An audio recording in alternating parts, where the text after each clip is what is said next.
Hey mate, how are you?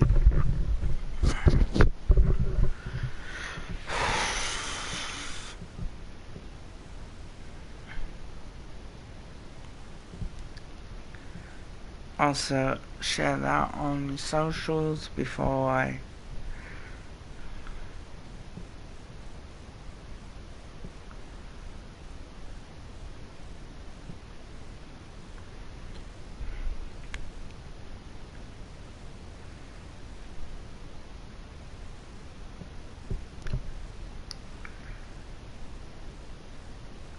Yeah, it was a good day.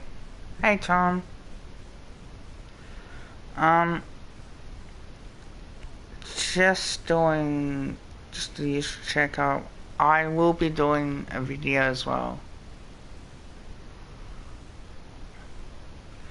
No, I think he probably expected to be a bit quiet as well on top of that.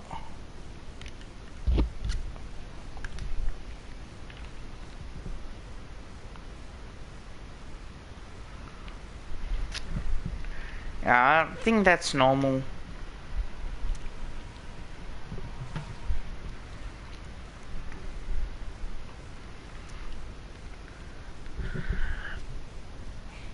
That will get done, I feel.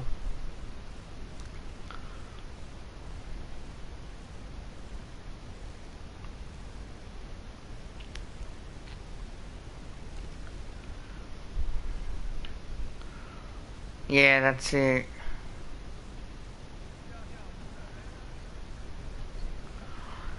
I'll hope they do it by Monday or Tuesday.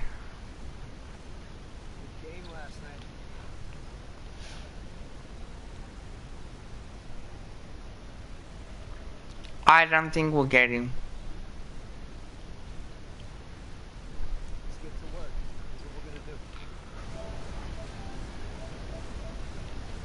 I'll check if he's on.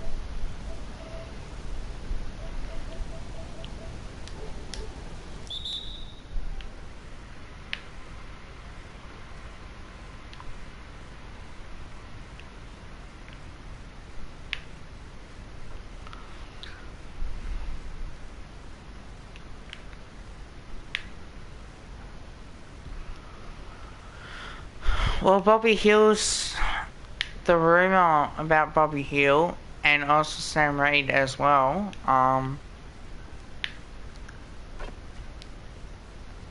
He's 21. He's young. I don't know if he'll get a game, but I think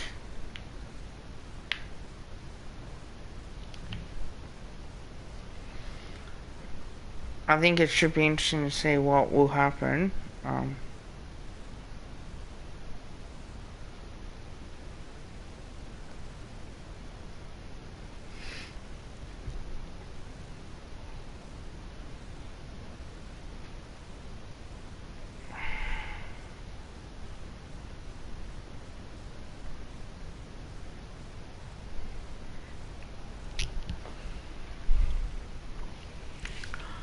I think that's coming up after the draft, I'm pretty sure. Hello there, whoever is watching. 3 in the chat already, 4 minutes in, which is great. Don't forget to like the stream, don't forget to comment, subscribe if you haven't. And also, can you please share it as well?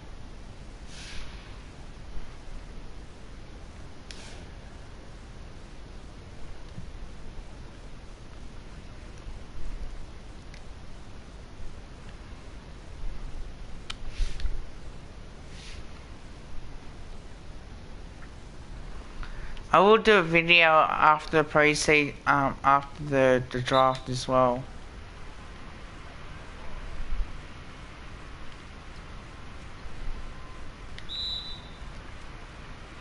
Cheers, man. Don't forget to share it too, Tom. Appreciate the support you guys are.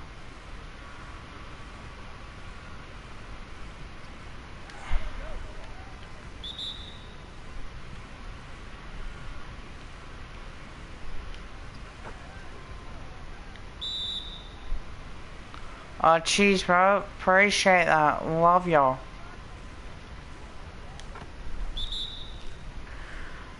So just to give you guys a quick update that I've done all the play ratings videos so far. Had to delete some because there was 2 of them. So what I did was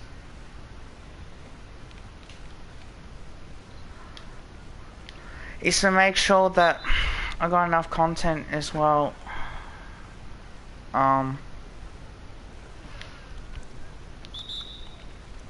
I can actually do the Vivo season review and also the men's the Vivo as well. So I will be doing that. Hoping to try and get that all done. No.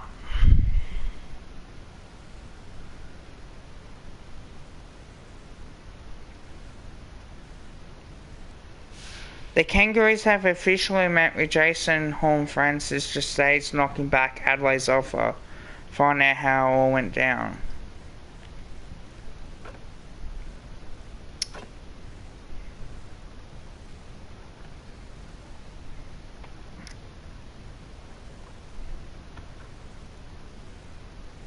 So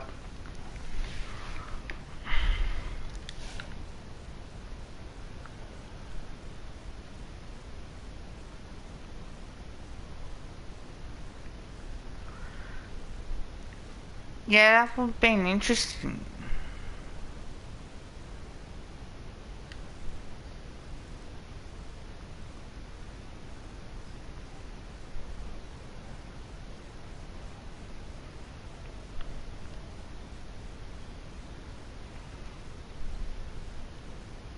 Yeah, we'll definitely get him.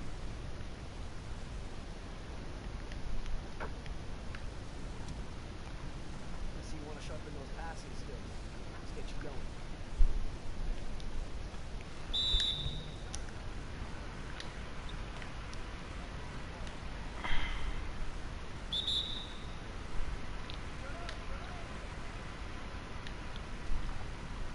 Four people in the chat. Cheers, guys. Also, check out Ultimate Greatness as well.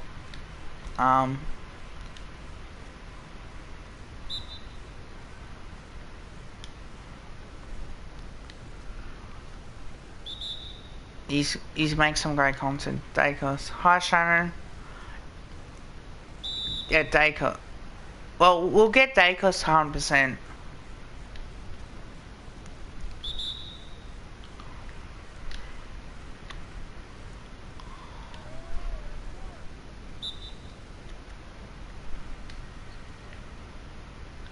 So, there's a lot more discuss.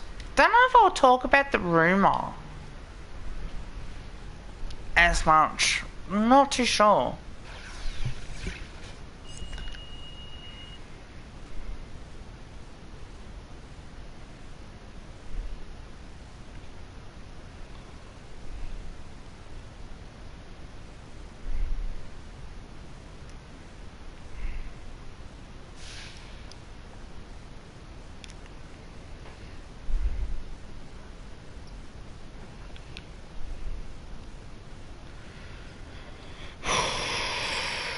So, I think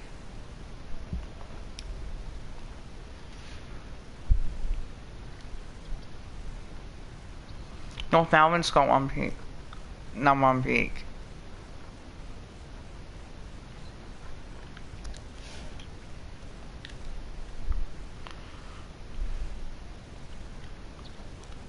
Let's get to work. Here's what we're gonna do.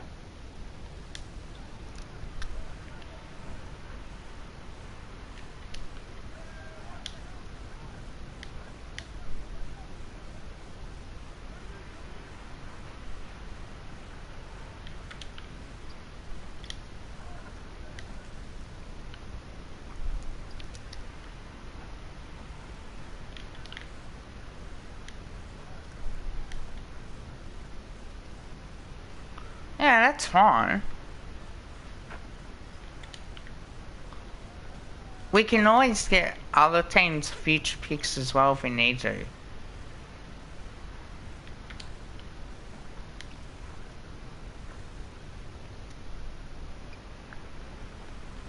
Hey man.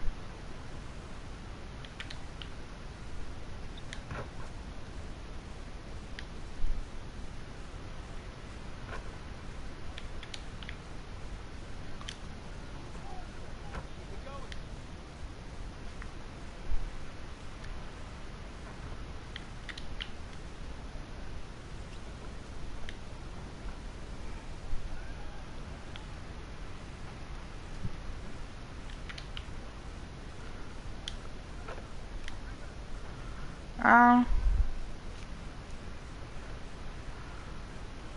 Yeah, but I don't think we'll give him that.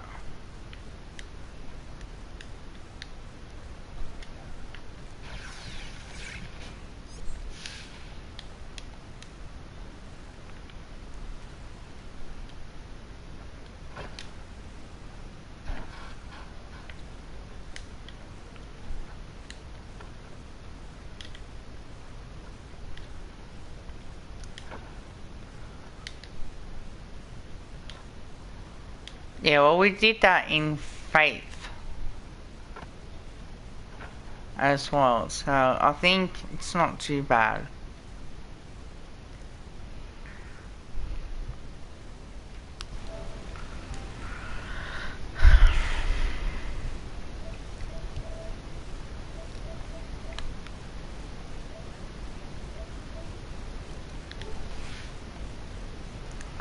About 12, man. About 12.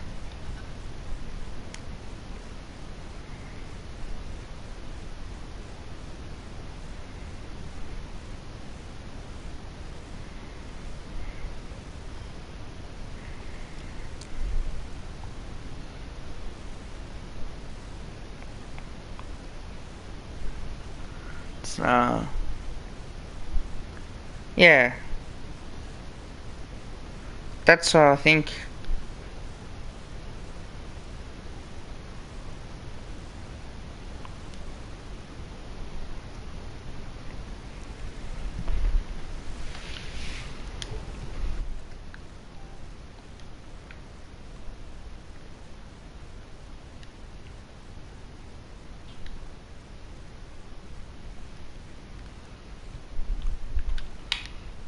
Now, where's loss? Hawthorne.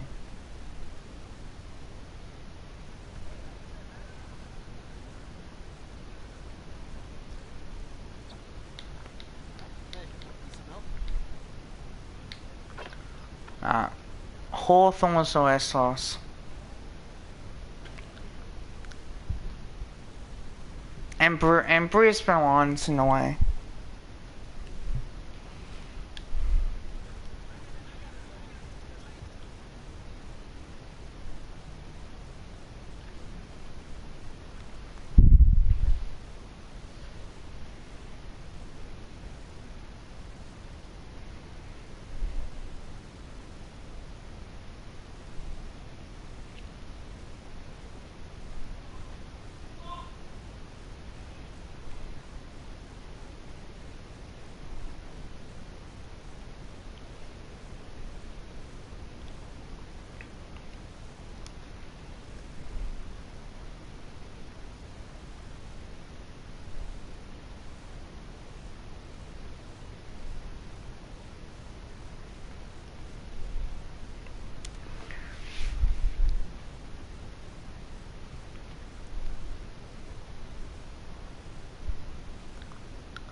Oh, okay.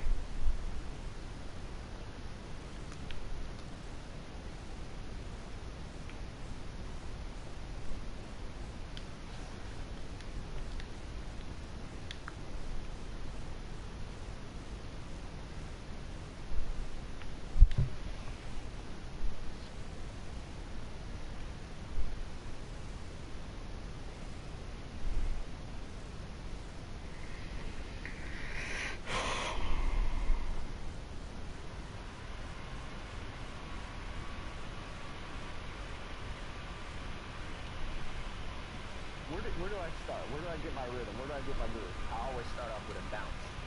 You just start with a bounce, and then you see. I'm part of the baddest game, most successful game in the world. I went to Portugal this year. I'm the young tour guide there. It's Doris Burke from PK. Wasn't Doris Burke here?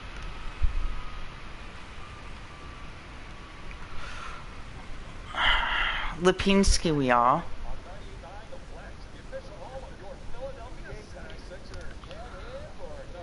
Sam Reed.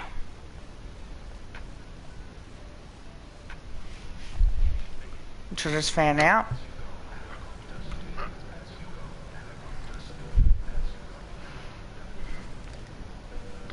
No, Reed. R-E-I-D.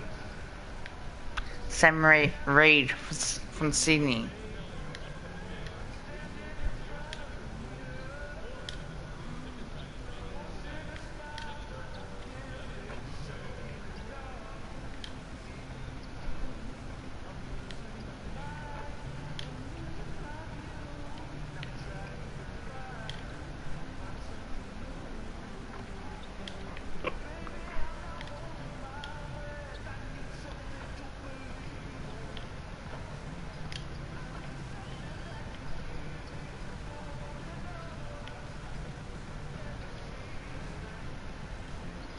Oh, I don't know.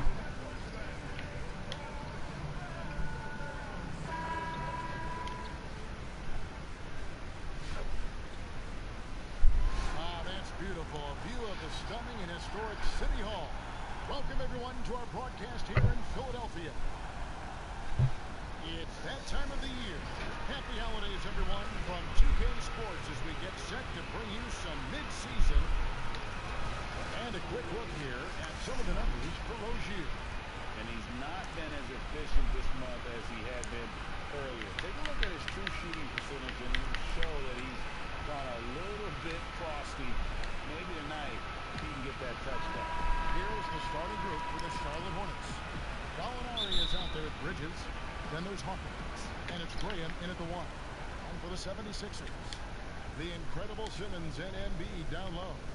And it's Rose. Then there's Tobias Harris. Yeah, that's a rumor. In constructing lineups, Chris, there's often the dilemma of choosing rim protection versus floor spacing. To you, what matters most? Well, to me, what matters most is floor spacing. It doesn't. Yeah, I think he wants to stay at Fremantle. Saying that, but it doesn't matter if you have defense and you can't score. Scoring is just as important. That you have to put pressure on that defense by scoring. And even if you have a shot blocker, what if I have guys that like shoot it outside, don't come to the paint? Right. And I've already taken that shot blocker out of the game. So it's all about offense, having a balanced offense, and then guys willing to listen, pay attention to the details, and be engaged on the defensive end. Graham surveying the floor. 5 to shoot. Shot on the wing. The shot by Hawkins, no good. And here's Embiid. He'll bring it up for Philadelphia. First quarter, just over a minute played. No good. Shot missing. Here's Graham. That one's rebounded by Embiid. Defense, they just took that possession off. I mean, they get away with it that time, but they got to show some more aggression. No problem knocking that one down. What a beautiful shot by Tobias Harris. I mean, he's been very consistent from there. Now, it's just a matter of getting better and better. Here's Graham. He's covered by Rose. Oh, Here's Gallinari. not too sure. Here's Washington, and he takes that one up and powers it through. You know, it's one thing to get the offensive rebound, but then how about the loud bucket he's able to convert? He was in perfect position under the hoop break. You're right. Once he gets his hands on the miss. Yeah, that's what I thought too, Tom. That's where you want your shots coming from. Arm's length from the bucket. Here's Graham. He's covered by Rose. Gallinari against Harris. Bridges misses. He's not an easy man to stop, but he's attacking the basket, the D doing everything he can. You know, you're going to have success when you can start out shooting 80% from the game. So early offensive. No. They've been great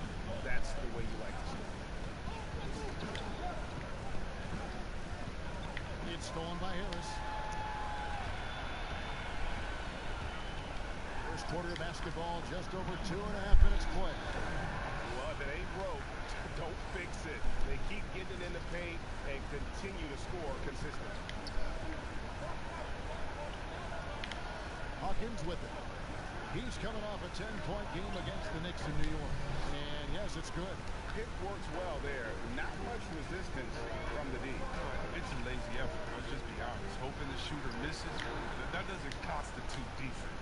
The D making that layup look very uncomfortable for him. Good aggressive work down low. First quarter of action, just under 3 Nah, I minutes don't think played. so. And here is Bridges. He's still scoreless so far in this one. Clock is at 3. On deep. And it's Graham missing. Having a hand up in your face makes such a difference to a shooter. Yeah, that's a good defender making a great play, and he does it without foul. The shot's good.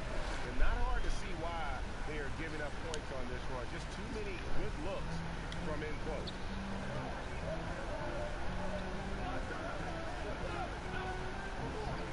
The pass to Hawkins. Oh, you softy.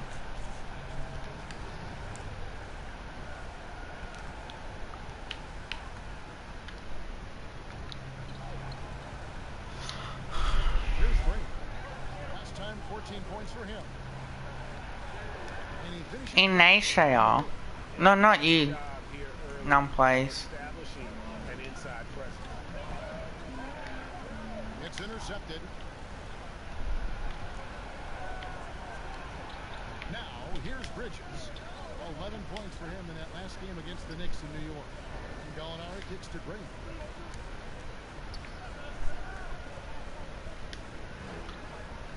Just 5 on the clock. That's a floater go. He lays it in. Graham's got his second bucket tonight. And that's just great touch. The teardrop, well, that's all about shooting. And slam dunk by Harris. And that's the role they want for Rose. Getting guys. What did you see on Facebook summertime? Passing, especially when he can find them in rhythm. There's one of the most versatile scorers in the game, Tobias Harris. He had some great teachers, too, including Hall of Famer George the Iceman Gervin.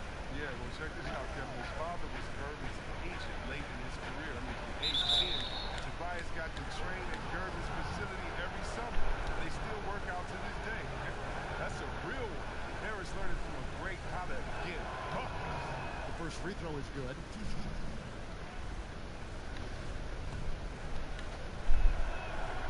And so Hawkins drills both of them. Looking at the last game for Charlotte, it was a loss to the Knicks in New York. Yeah, I mean, their execution at times was flawless, but they also made some mistakes that ultimately did them in. Whoa, Pendles Like that on the road, even with all the great had fires an assistant coach. He's fouled pretty hard on that shot, but he's got the chance to pick up the points at the line. That one on Embiid. Yeah, the defender all over. Charlotte shooting their third and fourth free throw attempts of the game. And how about as a group, 80% on the season, one of their best attributes. Al Horford is checked in for the 76ers. look, I love how Simmons makes his teammates better. He's consistent and looking to get them going. To the middle, here's Washington, and he caught that pass in full stride on his way to the big slam. Strong move to the 10, trying to get his guys going. Hard not to get motivated, GA, right when your teammate makes that kind of play. Yeah, Kevin, you're right. They needed that, and I love that he just didn't settle for the lane. Graham, the pass to Gallinari.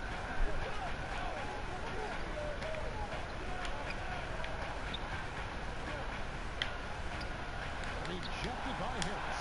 He's known for his offense more than defense. Harris plays with high motor. He likes to make plays. And guys, they continue to put a lot of pressure on the interior defenders with their work down low. Graham kicks to Bridges.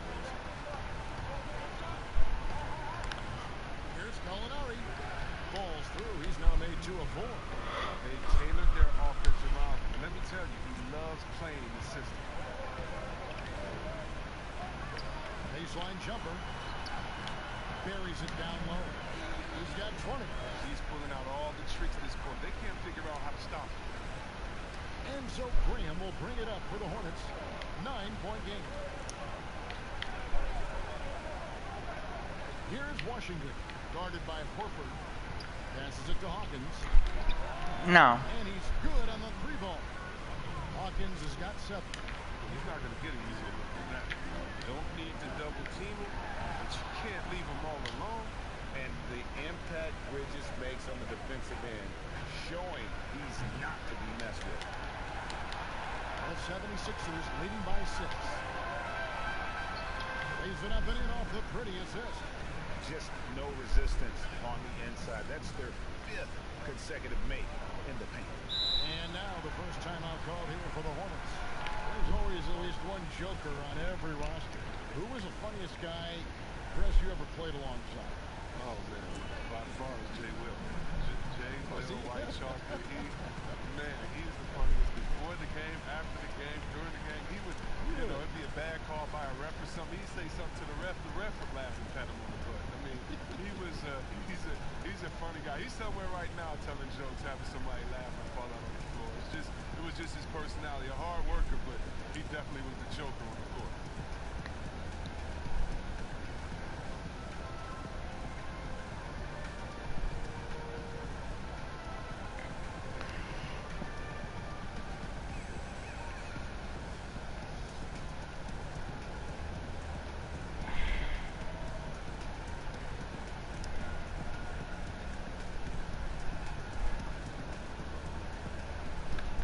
Several teams changing it up here.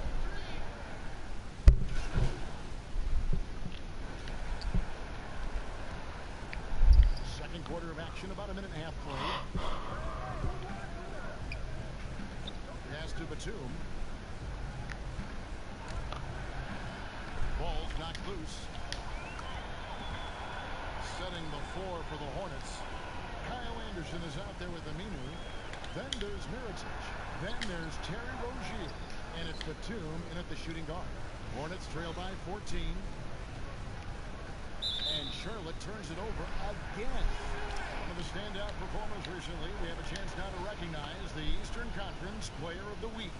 And what can you say about how huge he has been for this offense? Everything he's done, from the scoring, the shooting, the playmaking, you take him out of the lineup, and there's no telling just how different this team looks.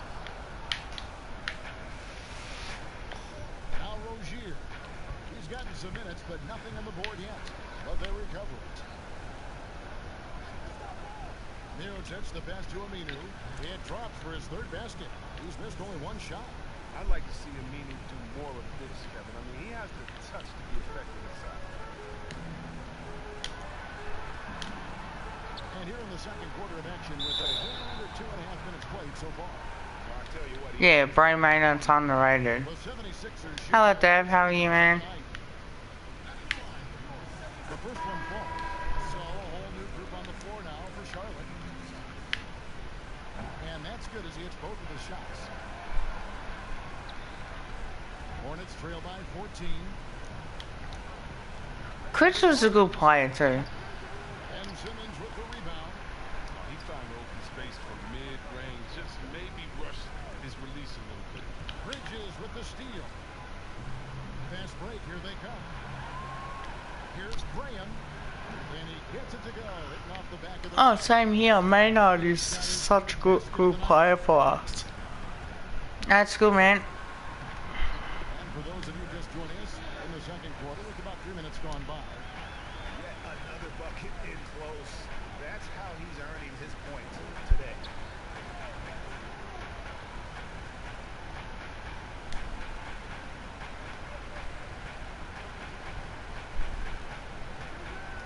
From 10 feet out, 4 on the shot clock. Hawkins shot good. This is on the other side, man. Simmons with it. He's been patient so far. Nothing on the scoreboard yet. It's stolen. Goes up from the top of the key. Misses off the right iron. The 76ers leading by 12.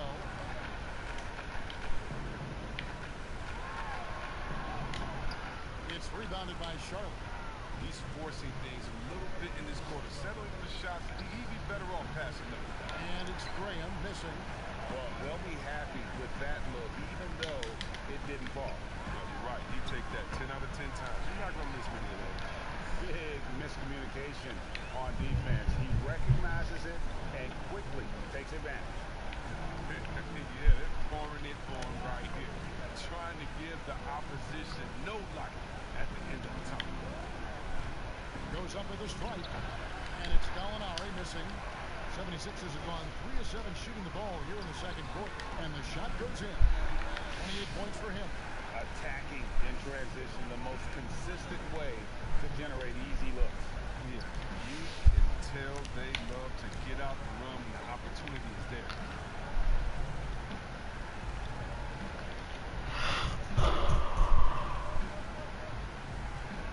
Pass to Hawkins.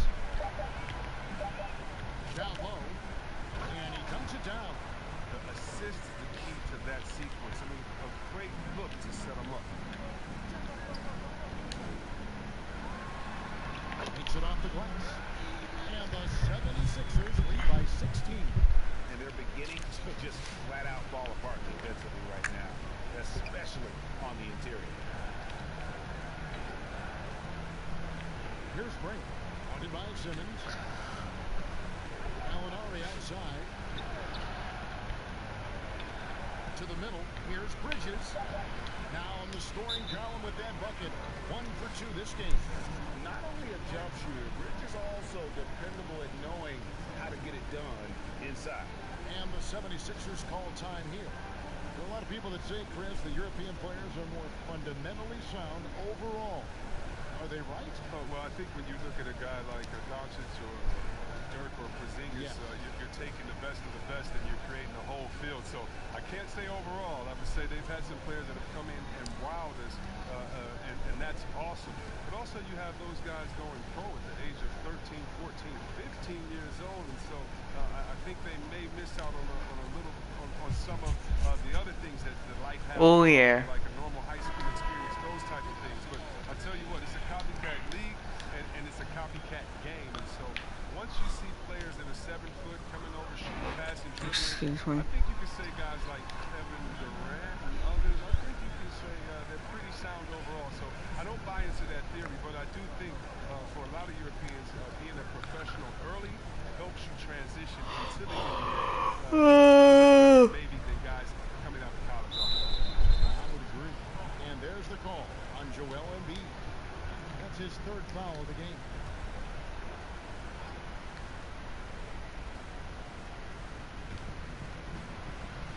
Over to the wing.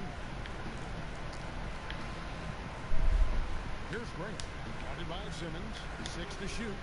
And just not able to find the target from three-point range here in the second quarter, although he did knock down one in the first.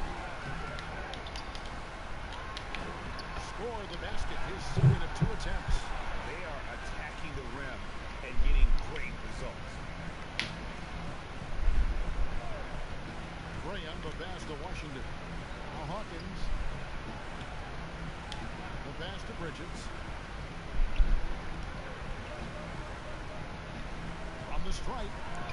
Washington controls the rebound and puts it back up and in. That is really good work there on the offensive glass. Inside. Laid in with a nice touch off the glass. He's got 34. Just doing one of those nice folks. Got into the floor of the game and has not lost his touch. To the inside. Hawkins. He can't get that one. Now the 76ers take it the other way. They defeated Indiana in their last game. Yeah, I mean, we saw them do a little bit of everything in that game. Showed a lot of versatility. Yeah, the offense looked cohesive last night. Whatever challenge the opposition presented, well, they answered with confidence. And it's Washington missing. And the activity he shows around the rim is why he is such a respected defender. Yeah, you can see why he's established that reputation. Strong understanding of how to defend at the rim. Ripped away. An even 3-on-3 break. Up again.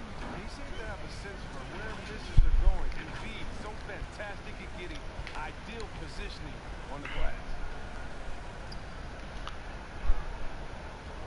There is Graham.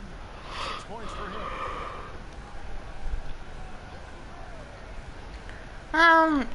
Well, since 29 for 2 years, yeah. And the Hornets miss again. His touch has been off tonight, and now his judgment is off too. Oh, that's not a smart shot. Fires the three. Gallinari with the rebound. Charlotte's gone 3 of 7 tonight from three-point territory. Bridges, no one around him. Bangs home the trifecta.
Hope so, with Kruger.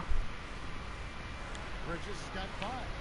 Just so precise off the pass. I like how he prepares himself Probably. as the ball is coming his way. Bucket is good. And the 76ers lead by 21. They couldn't ask for much more from him today. He's been a key force in their offense. Here's Graham. Outed by Simmons. Now Graham, one of the dependable scorers on the team. He's averaging close to 17 points a game.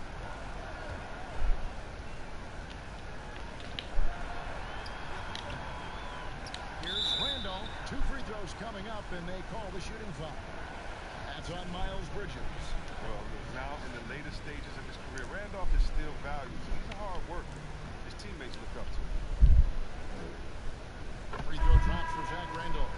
Dwight Howard. He's checked in for Joel Embiid. The Hornets also changing it up. Mirotic comes in for Bridges. And it's Rozier in for Hawkins. And they're really getting more points at the free throw line here in the second quarter. Graham kicks to Rozier. Washington passes to Rozier. And that'll be 2 free throws coming up. Officials on the call with the foul. And one of those little spark plug guys, Terry Rozier. They have made 7 out of 9 when they've stepped to the line.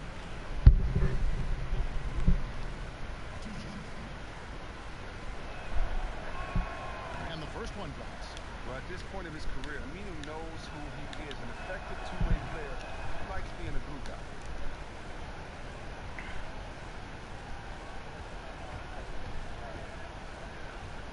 Here's Rose. Over Anderson. And so it's the Philadelphia 76ers controlling the game and finishing the quarter with a 20-point lead. From the field, they have been outstanding. Amazing shooting. That's what has them headed to a blowout. Back to the action after this word.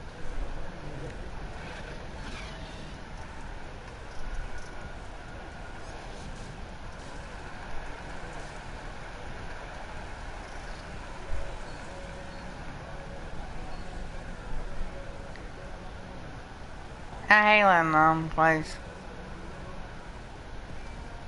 And with the big gap on the scoreboard, the second half begins with very different goals for these teams. One side trying to mount a comeback, one side trying to protect their lead. The 76ers leading by 20. Our second half of basketball, and presented by Gatorade. Let's see who's all fueled up and on the floor to start the third. Taking a look at the 76ers.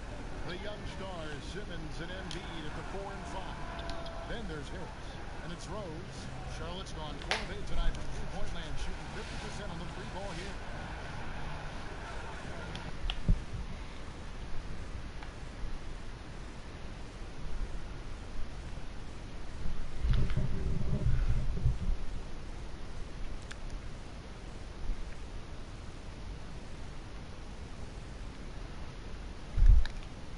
I'm not.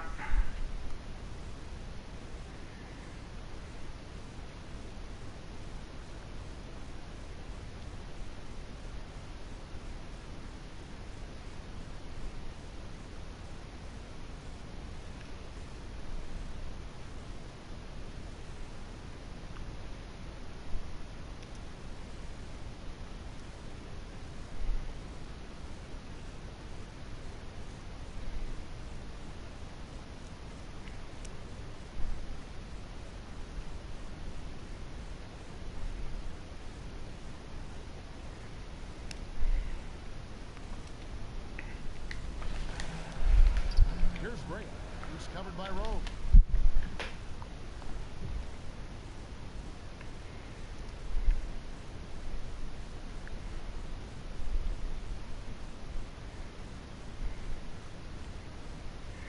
Hi, Bella. And there's the 3-second call, this one on the defense. Players have different ways of leading. Some guys, Chris, are loud and fiery. Others let their play do all the talking.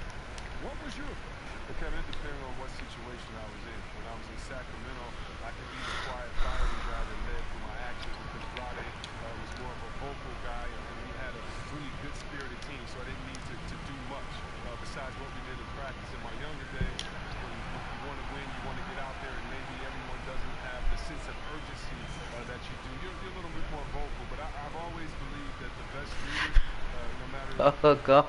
how well they communicate or anything else, the best leaders lead by example. And if you're telling everyone what to do and you're not doing it, usually it falls on deaf ears. So go out there and do it by example first, and everybody will follow.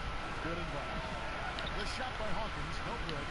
They have been more than dominant in this game. That's definitely been a factor in cracking this huge lead. I don't know. To Graham.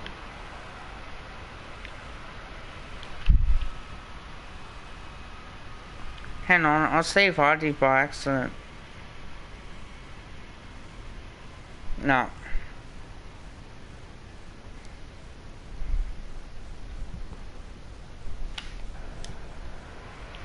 Pass to Bridges. Lets the free fly. Good on the three-point shot. Bridges has got 8 points. But just a proven threat from beyond, and Bridges has a good feel for when to fire from there. To the paint. Terrific assist. A nice finish. Solid play all around. He always wants to give him some numbers, and tonight he's giving them plenty. Here's Graham. He's covered by Rose. Graham kicks to Gallinari. Off target from three-point range. And he didn't punish them for the weak coverage there, but they can't count on him to continue missing. Oh, he blocked it and deflects off the backboard. To the right side. Oh, that's right if they dislike it. It's not just the one, guys. Harris has got 5 rebounds tonight. Shot from the low block. Tries again, and it's blocked.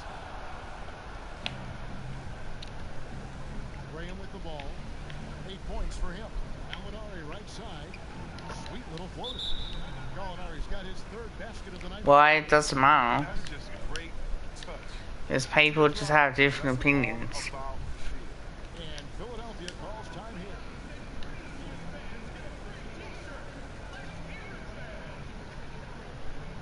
And a moment here to see the numbers for Tobias Harris. How his last 10 games have gone. Averaging 2 assists. Not bad numbers, but for a player of his talent, you have to think he can do more. No doubt. He's been inconsistent. Unusual for him, though, but he turns it back around. Watch out. Hornets trail by 17. Gallinari outside.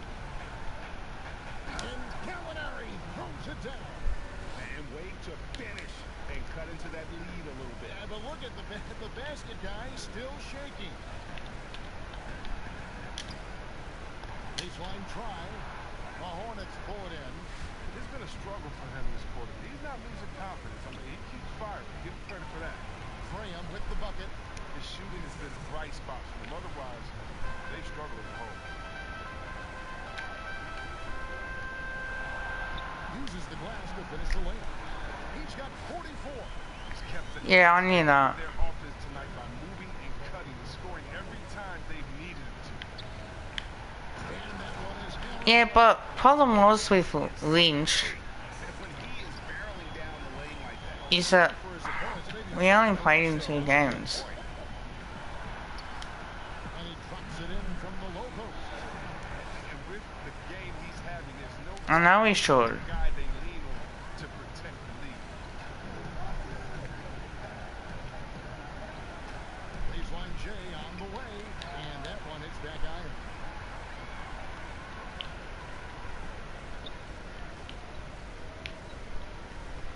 Goes up on the wing.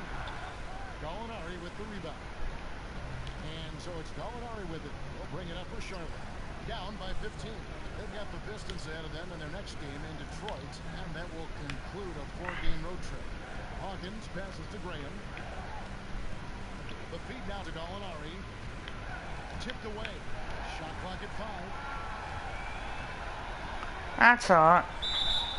Count the bucket, and he's got a free throw coming up as well. it just seems like the more he touches it, the more the lead grows. The 76ers shooting their 5th free throw of the game here.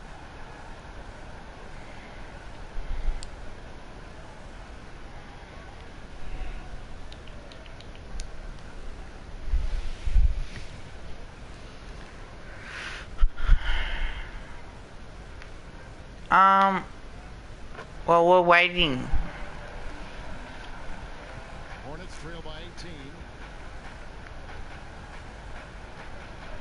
And here is Graham. 10 points for him. Gallinari passes to Washington. And contact on the shot, so he'll be shooting free throws here. That one on Embiid. No question, he got bumped on that shot. The Hornets have been shooting right around 75% the line. 9 of Nah, the Zach Randolph. he wanted to shop around, see what he can get. Leading by 17. And the call on the shot that sends him to the line. Oh, the officials are all over that one. The 76ers shooting their 6th and 7th free throw attempts tonight. And they've had really good numbers all season from the free throw line. Both shots good from the stripe. See, Webb, the NBA always trying to improve every aspect of the game, and that includes officiating. Yeah, and it should improve officiating, one of the most important parts of the game, and one of the toughest jobs in the business of basketball. I mean, these guys are calling, making calls on the fly without the No. advantage of the camera at home that we have watching from the screen. Nah, neither. Slow motion technology. So first of all, kudos to the refs that go out and give it their best every day. We have the best refs in any of sports, I believe, and we still need to improve on that. The league recognizes that, and I love the fact that everybody's doing it together. Bridges against Simmons. Bridges misses. And he did everything he could to make that shot as difficult as possible. Excellent D, avoiding fouling and got in the perfect position to alter the shot. The 76ers have made the most out of their opportunities at the line. They have yet to miss in 7 attempts. We're still waiting Ah, that's beams. from the line this half. Charlotte's gone into a slump here from three-point range, shooting just 1 of 5 here in the third.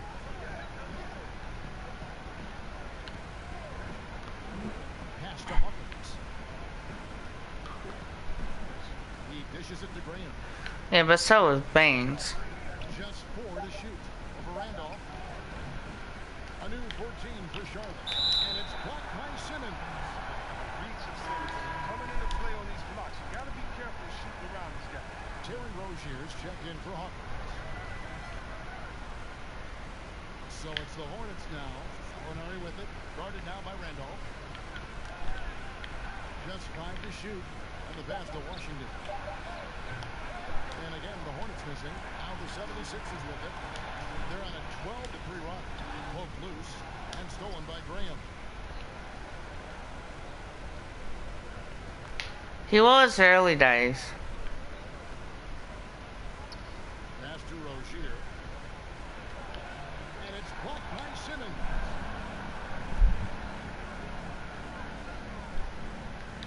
Dishes it to Randolph. But Trey sinks the triple. With the smaller defender on you, that 3-pointer is too tempting not to take. The Hornets shooting a troubling 38% in the third. Not the finest work of this offense. Dame Beans was good. Here's Rozier. That one misses. Good D by Embiid. The baseline J. And got it. Another basket. And this game has his name. I said Beams was good for us.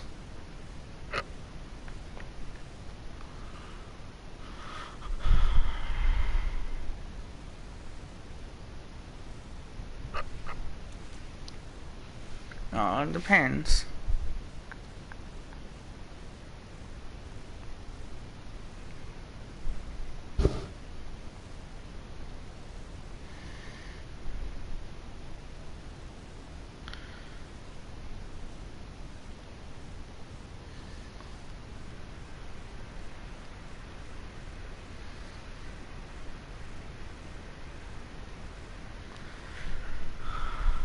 Alright guys, I need to go to the toilet.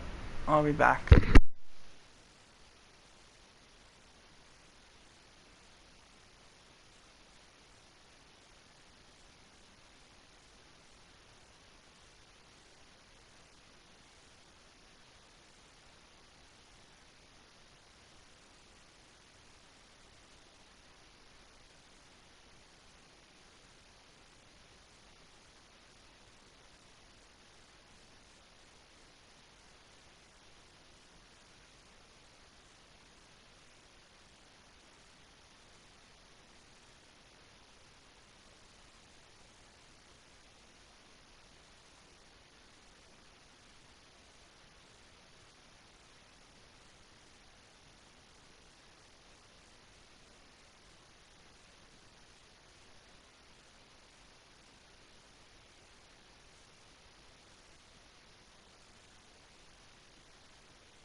I'm back, guys.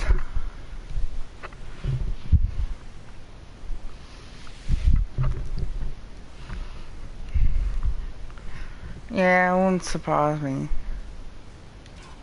Written all over it. Gray, he's been phenomenal in offensive onslaught. Charlotte calls timeout. Well, it's been an expressive team to the rim. Coach can't be happy about that. 4 rotations. I mean, slow help and just not enough.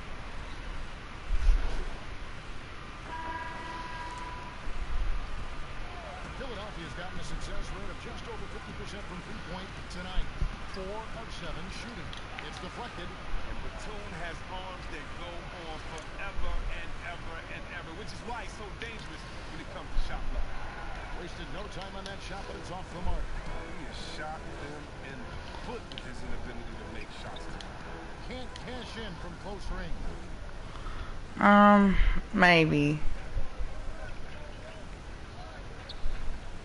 Rozier kicks to Batum. Rozier looking around. This one for 3. A shot by Batum, no good.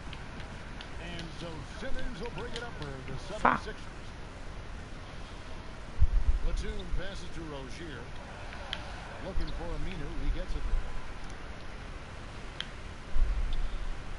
Outside for Batum, trying to get open is Mirotic. Again, Batum missing. Cold quarter for him, ice cold. It may be time to give him a breather. Maybe someone off the bench can give him a spark. Another shot. It's another look. And it's Howard laying it in. Howard's got 8 points. Throughout his career, Howard has dominated the boards with size, touch, and time that he possesses. Oh, we'll see how we go. Inside, here's Mirotic. A good finish at the rack off the slick feet. One of the few guys in the league who make a lead pass like that. Oh, just a fantastic look. And the shot goes in. Really crisp, intelligent passing to make that basket possible.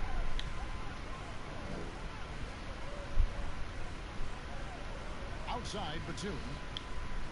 Knocked away.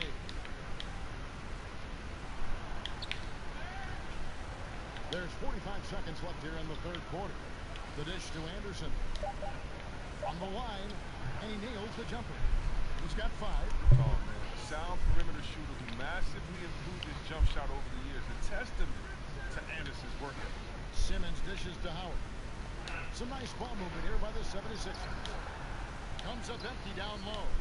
And he did everything he could to make that shot as difficult as possible. Excellent D. Avoiding fouling. He's gotten the perfect position to alter the shot. And he gives that rim a good tug on the way down. Well, that's how you drive your point home right there. Yeah, easy call. For Philadelphia, they have been at their finest 4 at the free throw line tonight. 8 attempts, 8 makes. First free throw is good. Both good from the line that time. He's taken an aggressive approach since halftime. Drawing fouls, getting to the line, forcing the D in the bad spots. Now, here is Mirotic, out left to the wing. Rozier for 3, drains it from beyond the arc. Oh, beautiful looking 3-ball from Rozier, really expanding his range. Oh, Philadelphia rolling along with a 27-point lead as we wrap up a quarter. And it's what a shot. defense setting the tone. And don't go away. We'll be right back.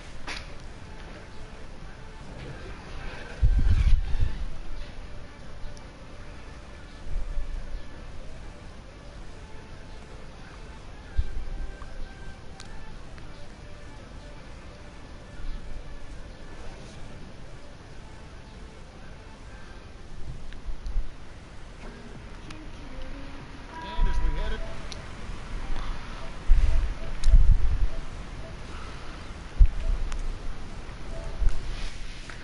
He's my man.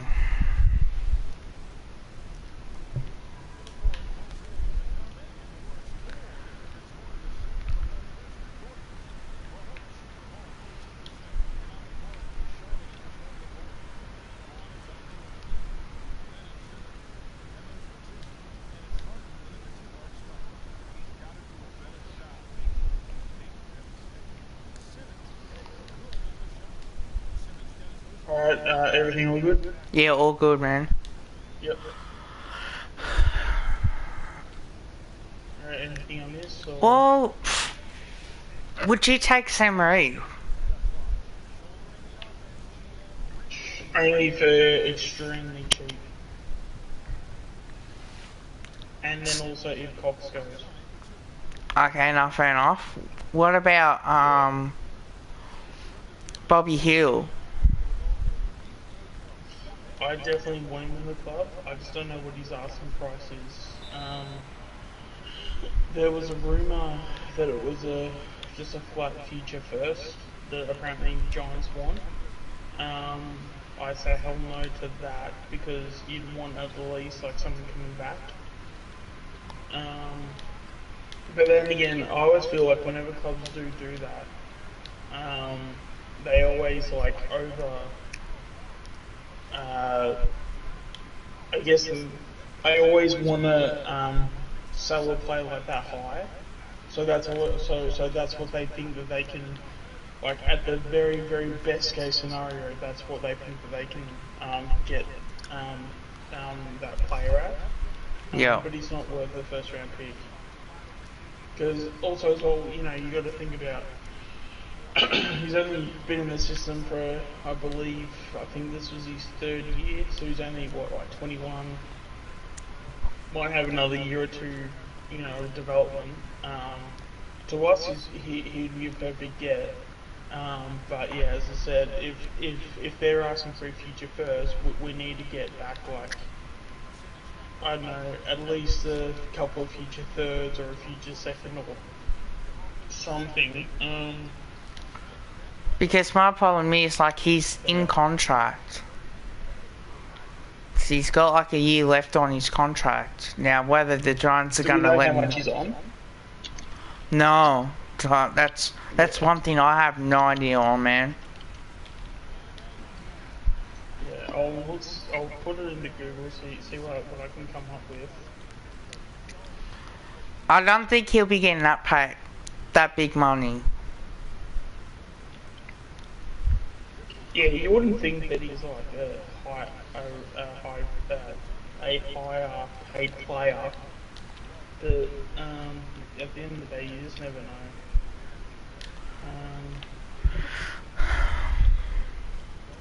Because then if he's a high price,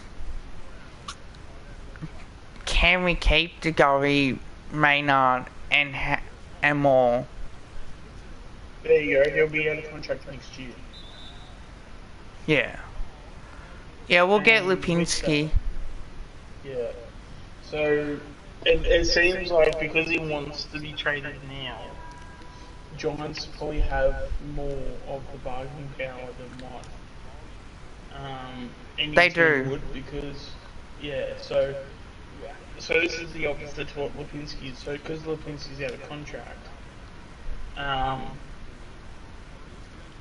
Lipinski can just go straight to the preseason draft, where because Bobby Hill, because he's contracted,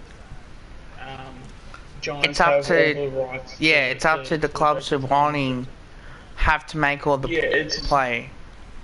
Yeah, it's so if the clubs don't want to trade him, they can say, well, mate, we're going to hold you to your contract. So, but yeah, he's on a 3-year deal in 2019. So, and it says he till the end of 2022. So, next year he'll be uncontracted.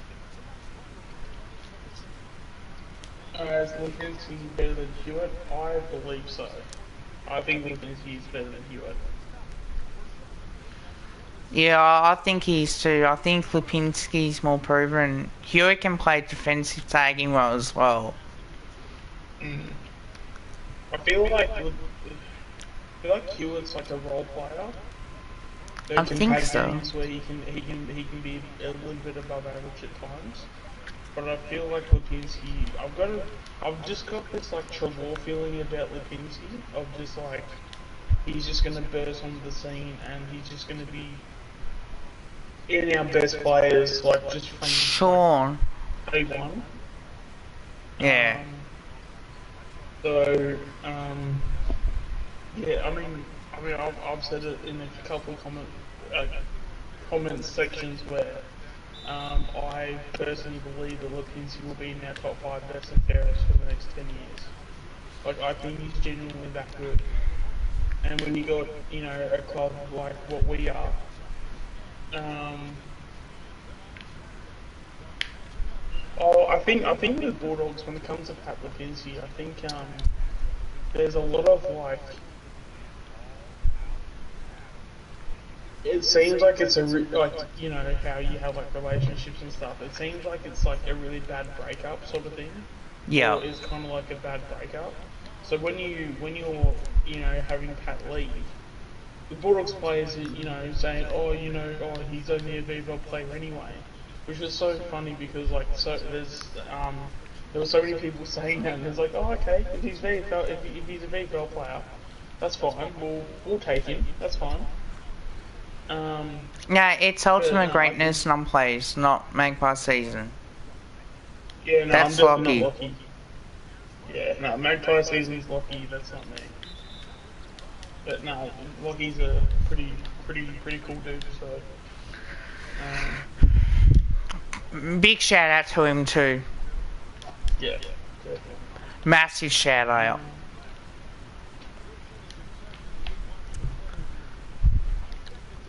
Yeah, so when Lipinski was choosing clubs, apparently he was out of Collingwood and Carlton. So thank God he had a bit of an IQ and he chose the better team. But yeah, it was. Well, that's what It was we Darcy want, that yeah. favored it. I think it's Yeah, time that we get players that can come in because, let's be honest, like we've had a tough trade period. Everyone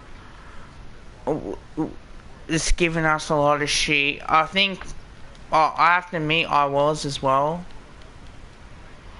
Like, yeah, you know, it wasn't the best trade period, and I think, you know, we can all accept that, but I think now you see many people now that can actually see that, oh, you know, the future's bright at Collingwood now. yeah. And I think that's what we all want. Yeah, but I think even our I don't supporters, think people are bullying us though, are they? nah, Like, in terms of, I don't understand in terms of bullying. Like, what? no, we weren't getting Cause bullied. I think it's our own ego as well, because we just sell papers. It's what it is. oh, are we talking about the media and stuff, are we? Oh, I assume that Numplace is talking about that Yeah. because he's saying that everyone was bullying us, and yet about the trade period, yeah. But even our own fans were saying no. I was Yeah. pretty angry about it, to be honest. I was sad. I was angry about it because that we got lied to.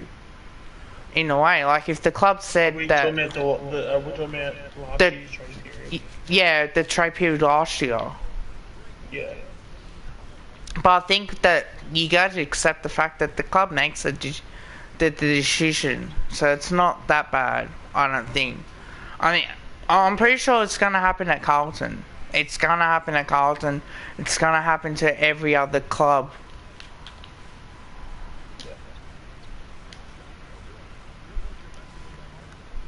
It's just that we can't afford to have salary cap issues. Yeah. What was your thought on Adelaide giving what was it, 3 first round picks for the number 1 pick? If I were North, I'd take that. Yeah, I would, especially because also as well, you got to think about, you know, if people are homesick. So, would you rather take a number 1 pick that's from a different state? Because obviously, I'm sure Adelaide are going hard at Horn because obviously Horn's from South Australia. So, if Horn is going to go to South Australia, like he'll be with his friends and family, and there's no like issues of him going to another state. But I feel, you know, the fact that they want that, but then for the Kangaroos, they should have taken that in a heartbeat. I would Because have. you've got a kid that's going to come from another state. You don't know how he's going to be mentally and physically. And then personally, it's like what we did with our first round pick. Well, last year it was our future first round pick, but obviously it's this year's pick. How we used it in the draft, like we got like four out of the 6 players happened because we traded our future first round pick. So if you're telling me that that you'd rather have a first round pick over someone like Finland McRae, Ollie Henry, um, Reef McInnes, and then like Poulter. Yep. You're lying. Like I'd take those 4 over a #1 draft pick in the heartbeat. Yeah, well, that's it. Obviously, that first round pick didn't get all of our picks, but the fact that it definitely got at least 3 or 4 out of those 6. Oh, 100%. 100%. Like, he's a South Australian. And after the 2 years on the year, like, there's going to be question marks on does he want to go back home? Yeah. Like, that's... But also as well, we've kind of had our cake and eaten it too as well, where this year, we're probably going to get Dacos around maybe a pick 3 or 4. And to me, he's easily the best kid in the draft. And there is no hesitation in me saying that. Like, he is literally the best kid in the draft. Regardless if we pick him up at 1, 4, or 40 or 400. That kid is going to be so damn good. It's not even funny. Well, that's it. Yeah, like the fact that we got all those players we got last year, and then we're going to get Nick Dacos on top, and then probably Yusuf Dib, who's probably not going to be. I mean, Dib may not be ready to go straight away when it comes to being a small forward. Yep. But give him a couple of years and let him develop his body, and God, we've got another player in Dib as well, because Dib's going to be very good too. Like I could actually see him being like an inside mid, like along lines of like Adams. Like, that's where his like peak is, I reckon. But they'll start him as a small forward because he's got a lot of like ability to like sense where the goals are and stuff. So I think starting him as a small forward is probably the best option for him. Yeah. But then wait till he develops his body and he's ready to go physically. And just chuck him in the centre, and I think by then when he's ready to go after about 4 years, I think Adams might retire by then. But oh man, like he'll Dib it's one of those things where obviously on paper it's hard to know where he's going to be, but just physically and just like the way he plays his game. I think he's going to be fantastic, personally. Oh, there was even more that Carlton said, I think it's his AFL season. He's the best kid that he's ever seen. Like, they reckon he's better than Sam Welsh. They reckon it was better than Rao. Because apparently they said the same thing about Rao, and Toomey ended up saying that in terms of how Dacos has gone about it, is that he's done like he's basically been at the same standards, if not better, than Rao, and we know how good Rao ended up starting in the AFL when it was last year. So I wouldn't go ahead and say that we're going to be premiers, but the future is bright for 6 years. I feel like we're going to turn this ship around so damn quick. It's not going to be funny. I genuinely believe that we will make finals. It's just a matter of who we play and how our injury list is too as well. Oh, for sure. Like it's. I think with Rao too. Like I think for one, you shouldn't be writing off Rao because Rao is a talented player. But the fact that the season just gone, he came into his second year, and there's always a what's it called? There's always a thing whenever a player is playing his second year, there's always a thing called second year blues, which basically Yeah. means regardless how well you play the first year, the second year you just for whatever reasons, but it happens too much to ignore, to not ignore, to where whenever you play your second year, it's never as first, and that's why they call it second year blues. Oh, for sure. Oh, did Carlton get Brander, or is that? No, they got Hewitt and they got Chera. Yeah.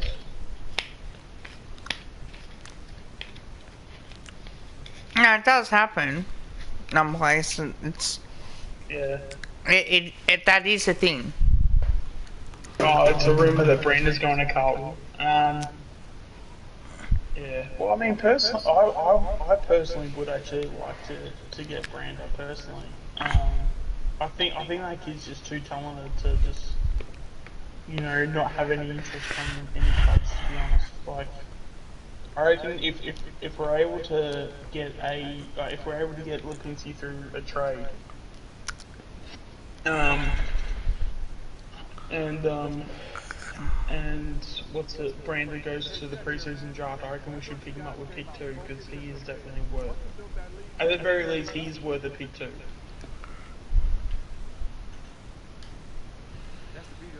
No, that's it. Yeah, but then I've been seeing some Carlton supporters on Twitter, and goddamn, it's using crap. But even like today, like even I got a little bit of crap my way because people just didn't understand the context of what I was trying to say. Because it came to Hill, because obviously with Hill coming out saying he wouldn't be traded to a Victorian team, and and because for me I was excited because I wanted to see him in black and white, but I was just looking at it from like our current picks point of view, and I was just thinking to myself, well, I mean, I'd be more than happy to trade our pick 27 for him, but I feel like that wouldn't be enough. But then it's like, once you get past like because I mean, if you take away pick 27 and 36, I think we fall under to get Dacos and Dib. Yeah, pretty much. So then that was the context of it. So I was thinking, okay, well maybe 27 and the pick in the 40s. But people thought I was like dead set serious that it would just happen. So I was a bit annoyed about that because a lot of people were basically trying to clown me when they actually didn't read the context of what the tweet was about. When it was just a thing of like, that's what we can offer. But I didn't think that was enough to get someone like Hill. But, Oh, that's it. People just want to read that and didn't understand the context. And I mean, obviously I got clowned a little bit, but yeah, I mean, like at the end of the day, it's just Twitter and it's not that serious. So,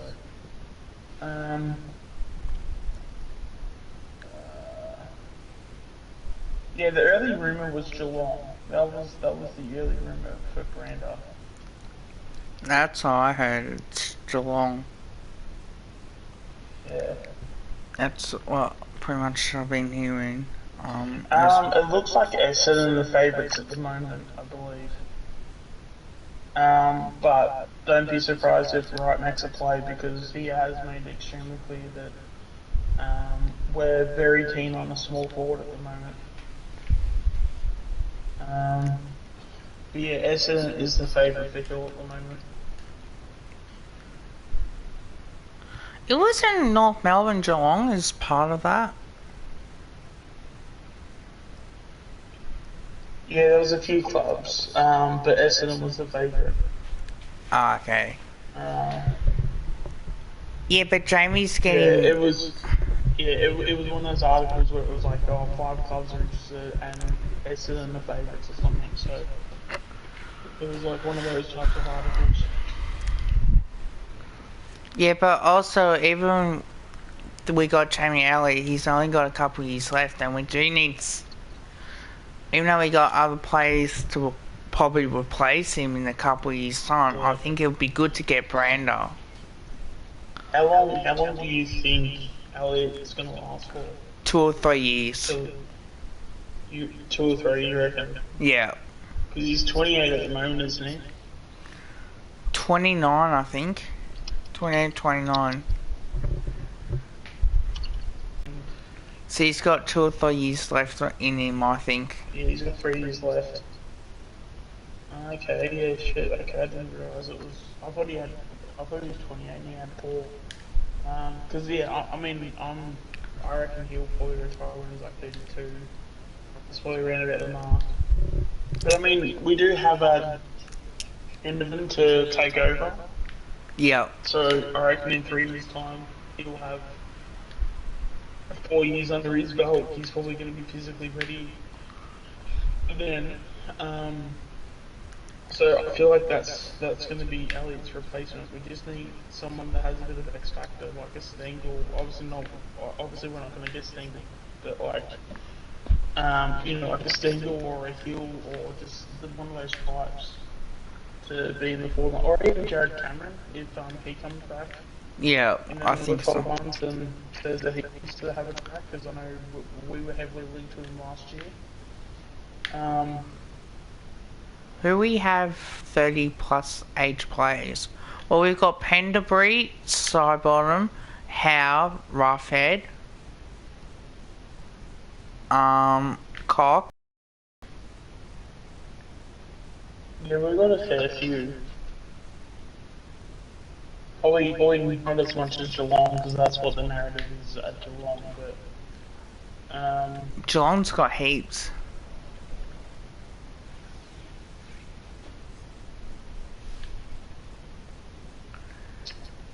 I mean, I don't know if I should.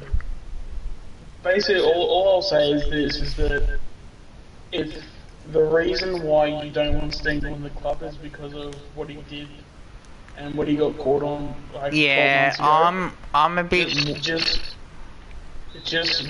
All I'll say is this: there are a lot of players you think are squeaky clean, but actually aren't. No. So, and that you think are very good players and that are perfect for the role. What Stengel was doing was not performance enhancing. It was just him having his way of having a good time. But when you have the media and then they want to slander this guy's name because he just wanted to go down a different direction that the average person doesn't. That doesn't make him any. That doesn't make him a. You shouldn't be treating him less because of it. And I think that's where it's at. I think because I can guarantee you now, not that I'll probably know, like who does it or can confirm anything, but just there would be a few players on every team that do those. Oh, 100%. Like those sorts of things. So 100%. in fact, I would probably take a guess, and I'd come pretty close to a few, even at Collingwood. So just to say that he does those things, so we should just ignore him.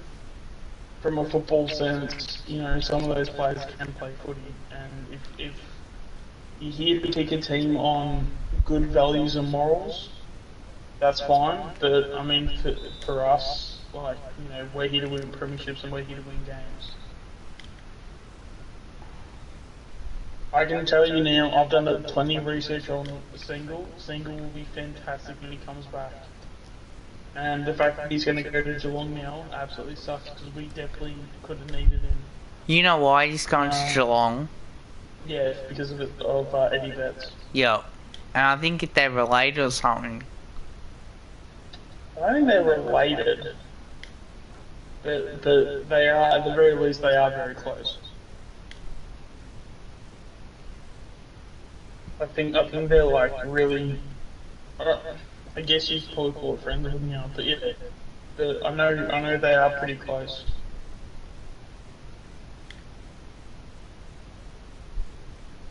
Oh yeah, actually yeah, I think that rings a bell. Yeah, it's like his uncle or something. Yeah.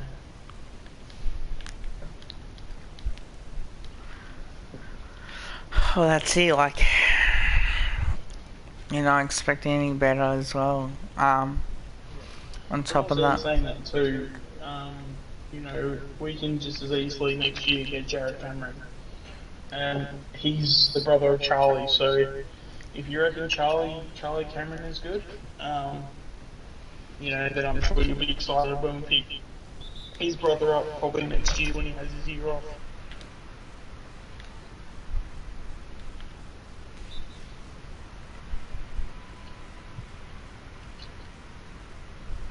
Well, there was the rumor of what Sam Reed.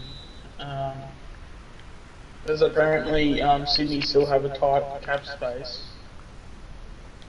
Yeah, well, that's Like it. I personally just I'd rather stay away from it, especially if we keep Cox. I'd stay away from it, and then also I don't. I mean, has he been injured this year or like at least the last 2 years? I don't think he's played much footy. I think he's been injured as well. Yeah, I personally wouldn't touch it. Yeah, that was exactly what I said on Twitter. That he didn't fit the age demographic, and if you're going to be getting him, his only part to him that's going to be useful is giving like the VFL midfielder a decent target to hit. So other than that, he's not going to create much value.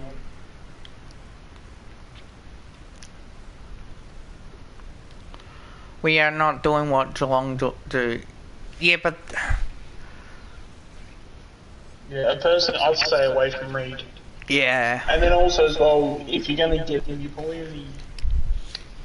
I mean, just the fact that you're getting someone's brother that used to play, as well too, just seems a bit weird. I'll just stay away from it. Especially if Cox stays, I'll just leave it. Like, I'd rather Cox over Reed any day. Because Cox is already there, he's already, like, we know for a fact he gels well with the group. You know, I'd rather Cox over Reed. Like, so, and that's the other thing too. A lot of talks from, at least from Brisbane, have really died down over Cox.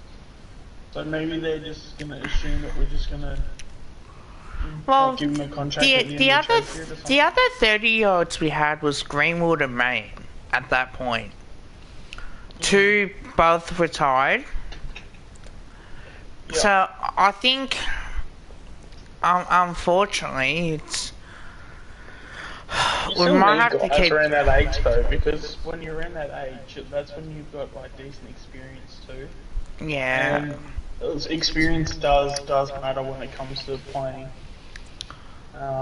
So what's the reason behind it? Does anyone know why that's died down with Cox and Brisbane?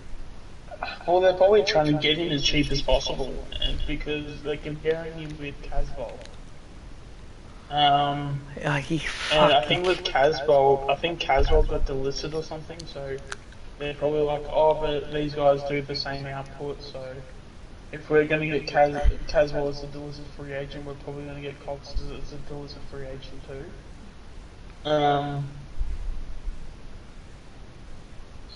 Like personally, this one, I'd rather just like unless if he's taking up another spot, I'd rather just keep Cox. Yeah. Personally. Oh, here we go. They're waiting to see if Darcy Fort stays at Geelong or not before going after Cox. G'day, Grass. Can you check? But Darcy Fort's more of a long-term option, isn't he though? Like, because the whole reason why they're getting Cox is because of Hipwood. And then once Hipwood's back with his, what was an ACL? Like once he's back, they're not going to need that player. Oh, that's it. So, I mean, they've got Oscar as a ruckman, so maybe Fort could go from a forward to maybe a ruck. I mean, is their second ruck any decent? Like in terms of their list, you'd assume Oscar would be their best ruck. He probably wants. Who their second is? Oh, I have no idea at this point. I know they've been playing. Been gone. Yeah.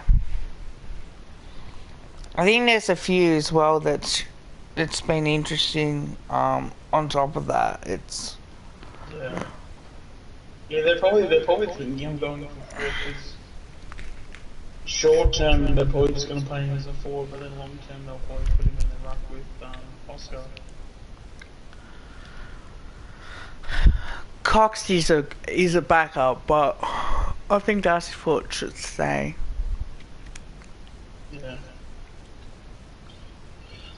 Yeah, but I mean, yeah. So maybe if Darcy Ford doesn't go, then I guess I'll probably go after Cox. But yeah, I mean, it's one of those things where if you can get a good deal, I guess why not? But I'm kind of not fussed either way when it comes to Cox because that's probably another player as well too. I feel just needs to run under a new coach. Yeah. And the fact that I think he can do extremely well on the fly because he'll understand Cox's game and he'll understand. Like shit, we need to get this dude in the forward line, and we need to make sure he just stays there, and we need to make sure that the midfielders, when they kick it to him, they kick it to his advantage too. That's half the problem that we've got. Like, we just don't do that. We just. Oh. Yeah, I mean, I'm kind of surprised as well too, Tom, but I don't know. It's one of those things where if you've got a player that's established, you're always going to back that player in. Yeah, that's it. Not, sort of thing. So, for that to happen, they have to like, not that they shouldn't. Yeah, it's once you have a player that's really established, it's hard to lose faith in them. Yeah, that's it. I think the same. I don't think they'll go after Max Lynch. What do I think of getting Gibbons as a small forward option? Ooh. He's played very well, hasn't he? He came through the VFL. Yeah. I think he's a mature recruit. Personally, you're only getting if he's your last option. You know, obviously you're gonna get. I feel like we're gonna get Nash because the notion around Nash was, well, I really wanted him, but Graham Wright wasn't too interested. But I feel like Fly will be able to pull enough rank to just say, alright, no, we need to get this kid in, he's good. So Wright will probably come in saying like, oh, okay, I guess. I don't agree with it, but because you're the coach, you probably know what's best. Yeah. So I think that's probably how they're probably going to do it. And then yeah, Gibbons may come in, but only if it's the last option. So yeah, that's how I would play it. I mean, you could do it in a sense where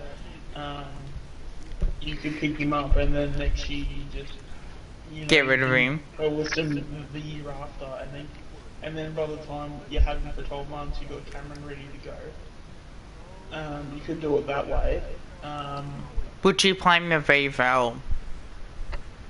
Oh yeah, for sure. He doesn't touch the AFL unless he's averaging 3 goals a game. If Gibbons plays well enough to play AFL level, I think you got to pick him up, and you can always rotate him around. I think if Jamie's injured, you could play Gibbons. I mean, it's obviously going to be out of him and Ginny. I'd rather Ginny, to be honest. Because, you know, he's going to be there more long term. Yeah, Ginnivan, you got Henry. I mean, that's the thing, because he's going to be coming into a new club, he has to come in and be better than people, and I just don't see him being that. Like I watched some highlights and stuff of him, some highlights on YouTube, when it comes to him, and like he doesn't do anything special. No, he doesn't. Like, Yeah, so like, I mean, yeah, as I said, like, if we picked him up, it would be alright, but he would have to be like a last option. Like, if you couldn't get anybody else. Oh, but then again, like, I mean, you could just draft a kid that plays forward pocket. Yeah, I don't know. I guess it kind of depends, like, what you want to do. Because, I mean, and then also as well, and maybe Kev, you can correct me on this. If you could get someone through as a delisted free agent, do they go straight onto the senior list? I think so. I want to say that's true, but I wouldn't be able to confirm that. I would say so. Yes, Neville Jett is going to be fantastic for the DFL. Because I'm he'll be surprised we able to haven't teach picked guys him like up in the Trent. AFL. Nah, because he would have struggled, and it's better. It's better he came to us that way because now we basically got him for free, and then we'll be able to have him, develop players as well too. So I think it's a win-win. Because apparently he's been highly touted as a very very good development coach. So yeah, I mean hopefully that's the case. I wouldn't be able to speak on if he's like how good he is.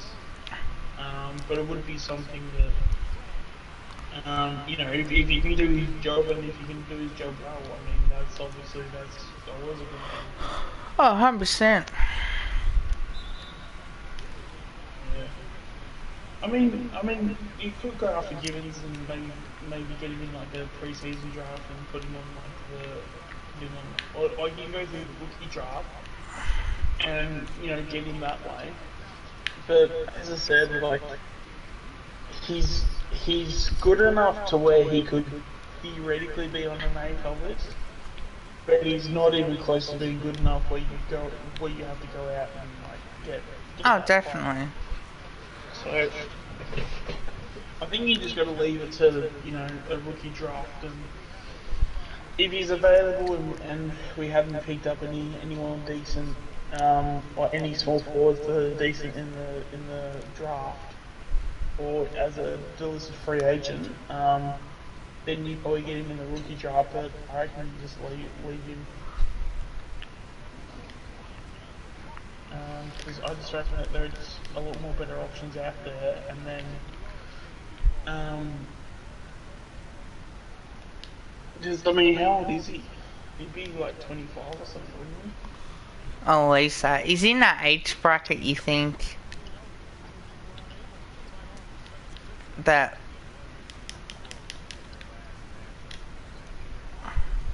26. He'd be 27 and 8, so 5 I people in wouldn't chat.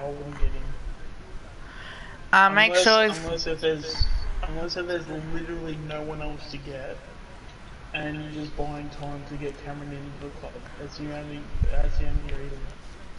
Yeah, he's turning 27 in May. make sure you guys So like the stream as well. Share, comment, and subscribe if you haven't. Also check out Ultimate Greatness as well. Make some great content as much as possible. do you want me to put the channel link in the chat, Curve? Oh, if you want to, man. If you want to. I got a question for all you guys. Do you think I need to be controversial going, reviewing the Dane Beam situation? The trade what we gave up for him. Depends what you mean by controversial. I mean, you can tell the truth, yeah, Well, and mention that the what I mean by controversial is that should I go back and whether or not that it was a good decision or not, and give my reasons why it wasn't. Yeah, like I mean, don't be afraid to give your actual opinion and your actual analysis, for sure. If that means you have to be controversial, then yeah, that's on the situation at hand. That's what I meant was being controversial. Only because like I want to try and see how many people, if you can say, get people to react as well. Yep. Because people tend to agree. Like, there's not many people have their says at all. So if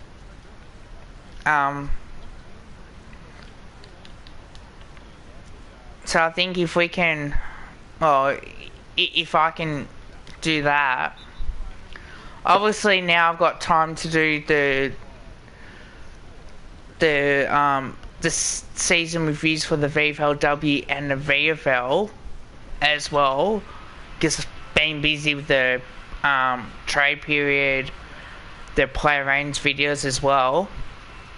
See if I can get that done, and then I go through, okay, going through the Dane Beam Steel and what we had, was it worth it, was it not, and just have an opinion. I can't see, try and get a bit of clickbait. Because I want to, because I probably might copy views from it. And there might be, people might hate the video. It should be interesting. It's only clickbait though if you're drawing a audience towards your video and what you're drawing them with isn't what you're saying it is. That's what clickbait is. There is the other way where there's an enticing title. That's not clickbait. Clickbait is basically going out of your way to deceive what you're trying to advertise. Okay. Yeah. Even though people assume it's the same thing, but it's not.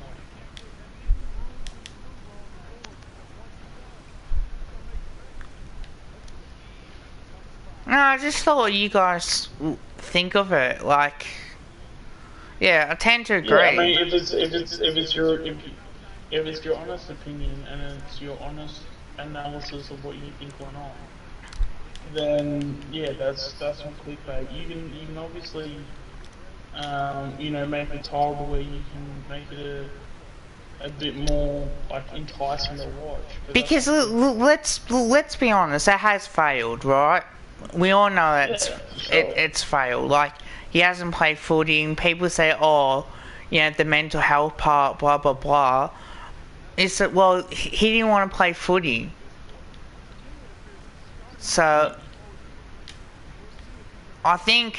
Well, that's the thing. Like, he poured his heart out of that best and fairest, and said, "I'm not leaving anywhere.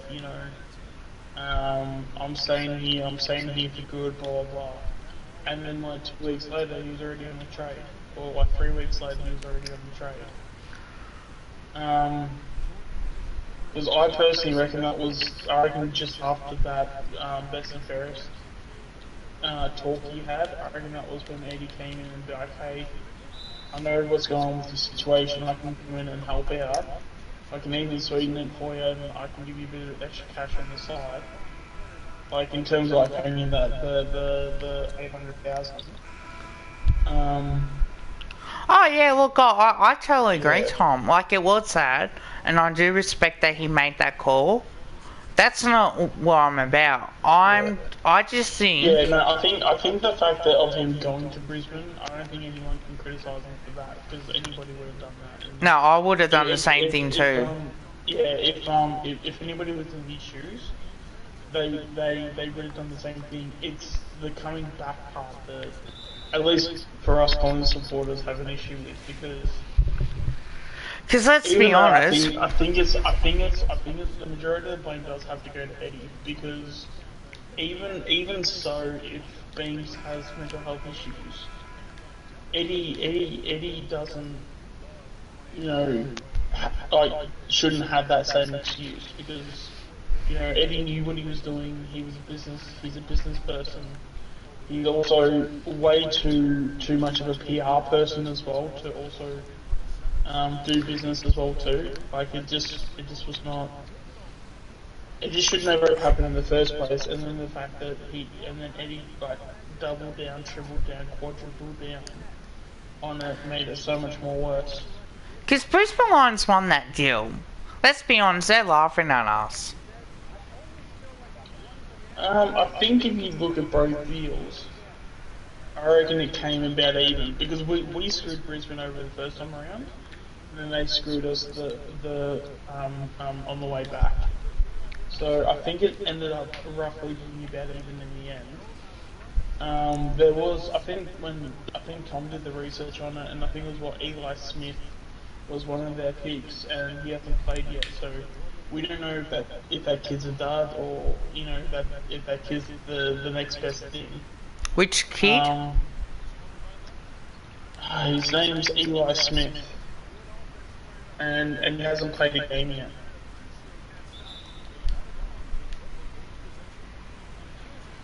Why did Carlton try to get Patrick Lipinski? Because Carlton need more players in their spine. That's why. Obviously Lipinski had put a few brain cells together and thought, would I rather go to a team that has a spine but nothing else, or a team that's more all rounded and will be better.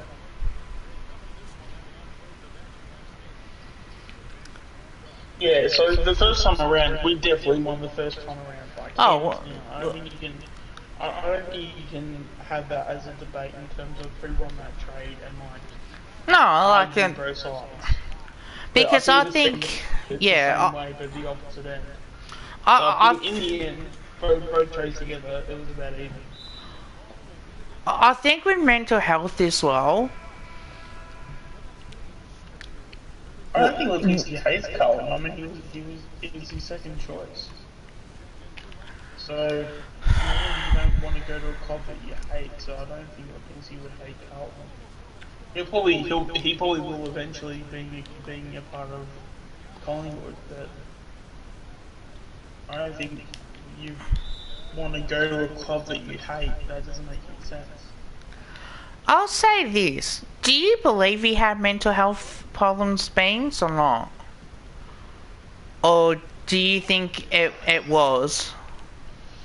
That's such a slippery. Not just I take it seriously. Yeah, no, like you can go down so many rabbit holes when it comes to that, because when it comes to mental health, there is no. I mean, we're getting better and better at it in terms of analysing when things happen when they do, but it's not where it should be in terms of, because I don't think you can. I this, but like I don't think you can really like flat out say to someone, oh, this person has anxiety and depression or mental health in general. Because it's such a, even though we know it's a thing, but I just feel like that there's not enough research to where there can be some. Guess I know. It's such a slippery slope. Being stuck in lockdown isn't helpful for anyone's mental health, but I think with Beans, like the way it was, we didn't know exactly what was going on. He didn't play in 2020. I mean, also the fact that you could even say that with everything that was going on with, all the money he had owed to so many people, and then the fact he had things like bikies turning up to a training session, all that could have.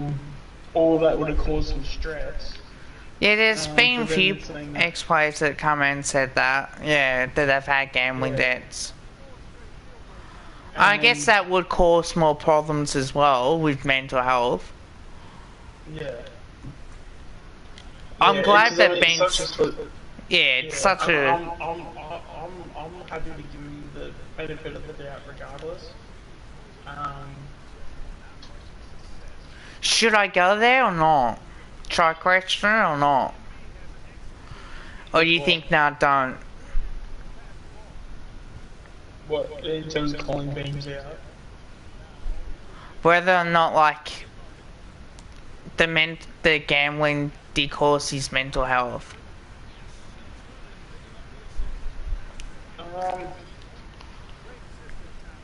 I mean, he could have had a gambling addiction, and that's definitely a thing. You can definitely be addicted to that. No, I think with everything that he has done, I feel like it's I do feel like that we need to sort of give him the benefit of the doubt. Just purely of just the way he's done things, you know, a lot of people have gone through on the same paths as well. So like, you know, when it comes to gambling, like people do get addicted to gambling. No, you can be addicted to gambling. So I think there's not enough evidence to doubt him. So I think that's what we should do. Is that Don't doubt him. People can go. I mean, people can go whichever way they want, but I think for me there hasn't been enough information for me to just flat out doubt him. I'm glad he did admit that. I'm really glad he did. The one thing I wanted to see in the interview they had were the rumours true that he was stealing money off his teammates' wallets. Yeah, he was stealing like credit cards and stuff like that. I don't know. And it seems too specific to not be fake. Like, if you're gonna go with a story, that's a very specific story to go with. Has that ever been reported? No, I think it's only been rumours.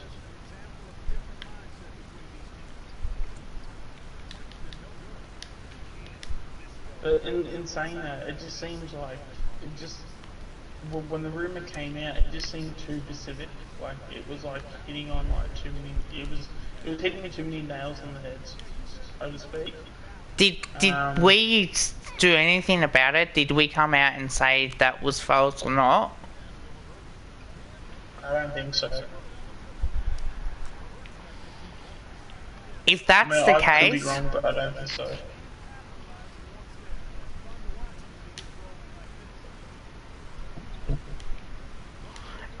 If it didn't come out,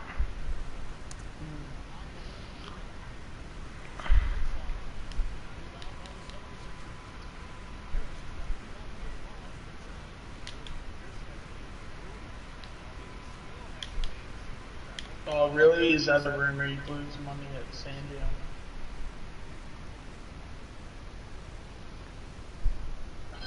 Yeah. I mean, as I said before, it can be a very slippery slope when it comes to questioning somebody that has mental health.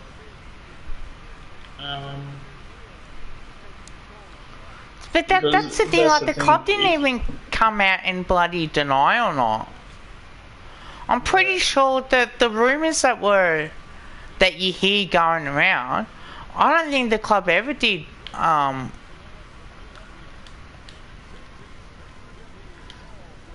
Come out and say no, that's false. Because if that's a massive rumor not to be able to say no, look, you know, this is completely false. I think.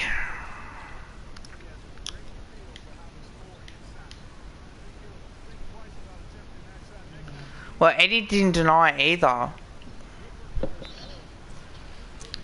Okay. Yeah, I don't think there's been. I think the rumours have been over social media pages, but I don't think the club has ever. Well, there were rumours about rants. Yeah. And Richmond didn't deny it. Well, I mean, it makes you think. I mean, like with because are you talking about the rumor between Rance and Higgins? Yep. Yeah, and when that rumor hit, I'm assuming it was probably before they all changed clubs, or Yeah, it when was. Rance all of a sudden retired. So I don't know. Just there's a lot of rumors at the moment where there's just too much smoke around fire at the moment. Like if there's smoke, there's fire, but there's just a whole bunch of smoke, and you feel like you can see the fire, but you can't. But you feel like you can. So What? Rumors about Ross Gibbs having an affair with one of the Adelaide coach's wife. And the one when Rowan had an affair with the trainer in the hub. Yeah, there was rumors of that. And then they are dating in real life. boy, what was it with the trainer in the hub? Are you talking about because what's that Gary the original Rowan. coach? You know Gary Rowan? Oh yeah, okay, yeah, because aren't they like separated now or something? Yeah. Apparently he did The her. kid that Apparently yeah, he had because sex they with the had a trainer.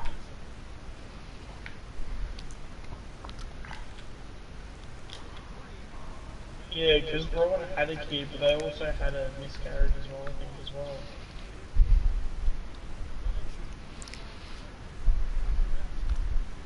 I don't know. Some of these players like when you really dive into it, like Even there I were don't know. rumors about Buckley as Sometimes it well. just And Alicia Malik.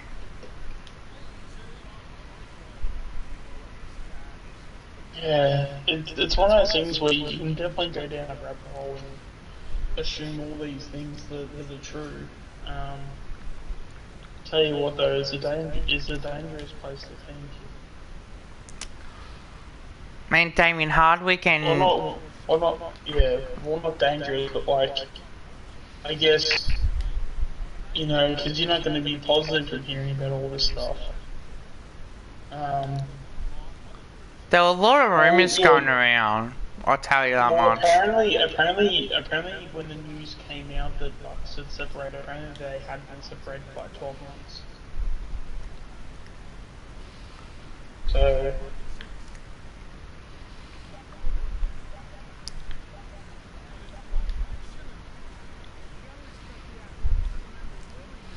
No, I think yeah, so I mean, if that's the case, because that was at the end of. Because he said that it had been done, I think it was like in the off season that was 12 months ago. So this was like, it sounded like when they divorced, it was like either at the start of COVID or just before it. and they only stayed in the same house because of the kids. Yeah. Yeah, well, hasn't Buckley got someone new or something? Yeah, he does. Yeah. Yeah, because I know she was on like one of the shows when she was like walking with him somewhere. I remember like seeing that. Oh yeah, I know. It's Well, that's the thing. Like the thing about rumors is that it's you got to be very careful if it's either true or false, because if it's false, then you're just spreading a false rumor, and then that can be very like slanderous to that to whoever it's affecting. It can be very slanderous to their name. But then if it is true, then it's like, well, alright, the truth's out now. So yeah, that's it. yeah, yeah, that's the thing. Like if you can recall, like if you can give evidence to loss of income because of something someone has said, yeah, you can definitely take that person to court. Mate, it happens, mate. Yeah, like if Well, actually, no, probably I'll look into it. I'm assuming everyone knows what, if you're slandering someone's name, I'm sure everyone knows the process and that.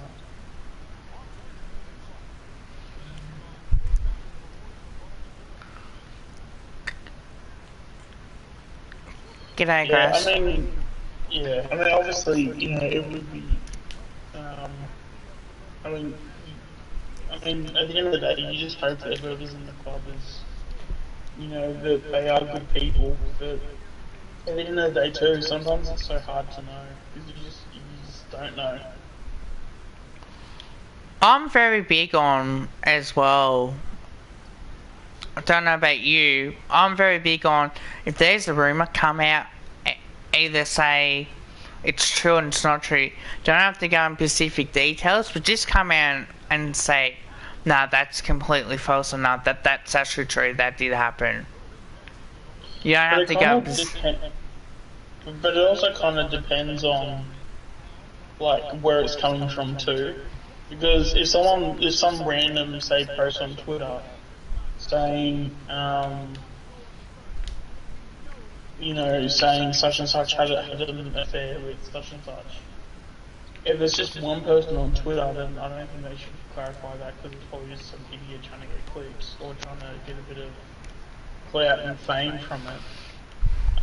But if there's enough noise from it and a few people are running with it, then yeah, they should probably come out. But I feel Because like Eddie there are didn't some come out and things that deny it or admit it. The club didn't with the whole Bean yeah. situation. That's what. Like, because you I hear it don't on. think trades can be done over a weekend, can they? They can. Oh, okay. They can. Yeah, I would imagine. Personally, my thought from the start that Lipinski was always going to be done on the last day. That was my impressions.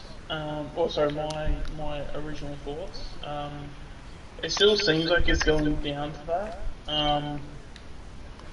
Because I feel like I think Wright is starting to understand that the preseason draft is getting more and more possible.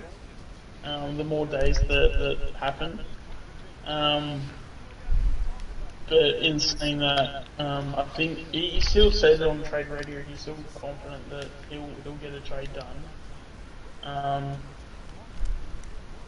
but it's always so tough because like it just screams that it's going to be on the last day, which is Wednesday.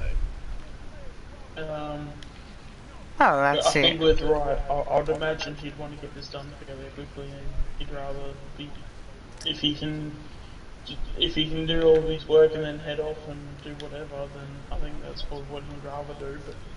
But obviously, when you do it, you got to make sure you get the right value as well too. So, Well, that's it. I am I a mean, bit yeah, worried. yeah. I wouldn't be worried. If we can't get it done, Yeah, 'cause, I mean, it's made it more stressful for sure because now that Coleman Jones has gone to North Melbourne for a trade, it's made it a bit more stressful. But I still think he gets there. I mean, you can't, especially the fact because Lipinski's so adamant of going to Collingwood too. I think North Melbourne will probably respect that.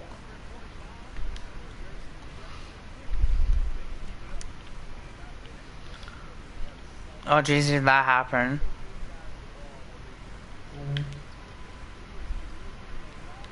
Well, you know what we could do is if Lipinski goes to pick one, if Dawson goes in the preseason draft, we can just pick him up pick two. But then I don't know if you want to do that because then that might cause a bit of friction. But it's possible. Potentially could. Potentially could. Yeah.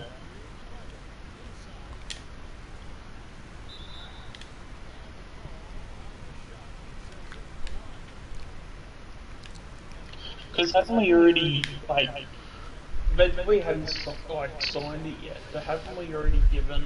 I'm pretty sure we've given both Lipinski and Kruger 3-year deals, haven't Kruger, I think it's a 2 or 3 year deal. we? Yeah. But I'm assuming when they do it, it's Ooh. they'll obviously it's probably the paperwork's probably all done. They just need to sign it.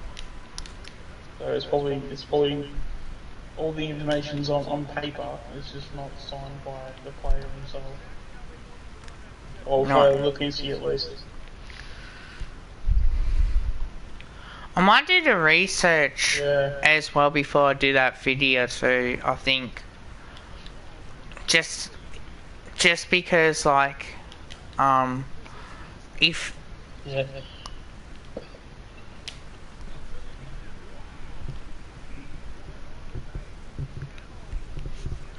I mean, personally, I think we shouldn't have anything to worry about.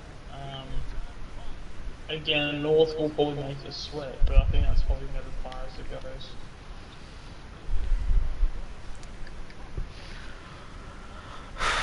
Well then, what if, instead of, because I mean, who would be the better player? Would you think Dawson's the better player or Patrick Lipinski? Because North could just go, screw everybody, we're going to go with Dawson. I mean, that could also be a factor too. That does happen, they're fucked.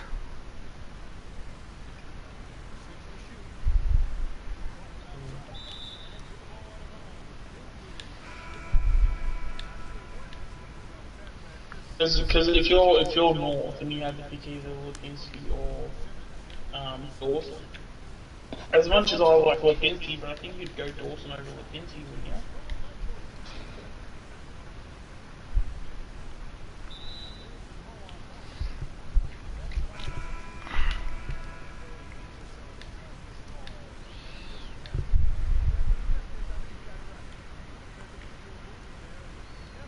Yeah. What about the deal that Adelaide tried to do with North?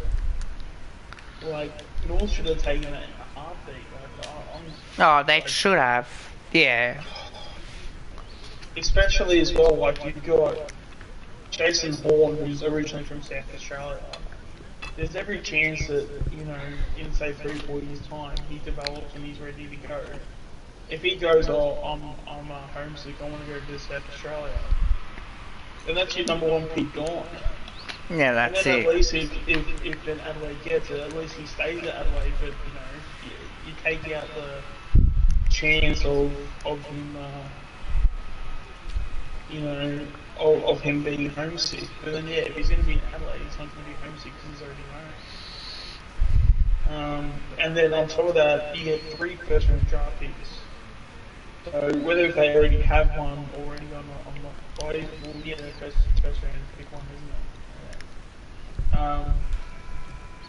But even so, like you go into that draft with 3 first-round picks. I'm sure. I'm sure whatever picks they have, I'm sure someone could think of a crazy solution or a crazy scenario where you would practically have like 3 like extremely good players. 100%. Yeah, I mean the fact that North. I mean, it's also probably another thing too. The fact that they had committed so much to Horn as well. But God, I mean, Yeah, it is.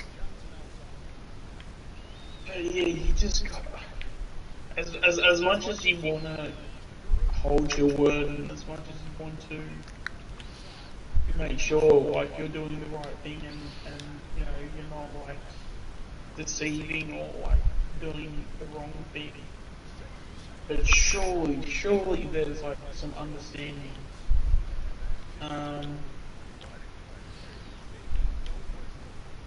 Lipinski or Chera, who's I'm assuming he's probably thinking who's better. That's a tough one actually. Because I was originally going to go with Chera, because I just feel like Chera is just Chera is a fantastic player. I don't know, that's close. Because I feel like, you know what, I think Lipinski would turn out to be better, but I think Cherry will probably stagnate a bit more because he's at Carlton. And then like Lipinski, I reckon Lipinski's gonna be like Trelaw. I think he's just gonna play with us for the next 10 years, and he won't finish anything lower than fifth in the Brownlow in the next 10 years. I think when it comes to Chair, I think we weren't interested because we just didn't have the money or the picks for him. And the fact that we had Dacos being where he is, it would have made it extremely hard to, you know, to trade him for anything. Let's see. I might just get a drink. Very good. Actually, yeah, I'll be back, guys.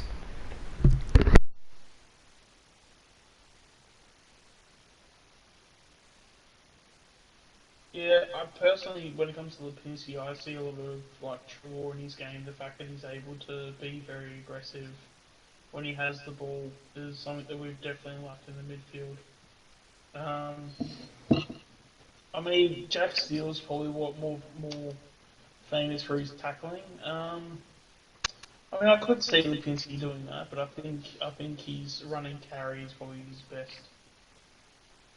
Um, well, yeah, they played together. Obviously, the season just gone.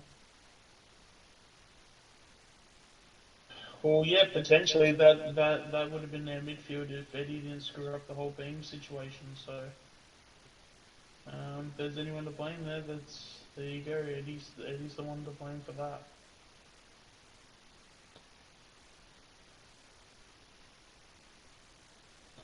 Oh man, it's tough for a replacement for Roughhead because I mean I do feel he's probably got another 2-3 years left. Um, but yeah, we need to if we're going to get a kid in the draft.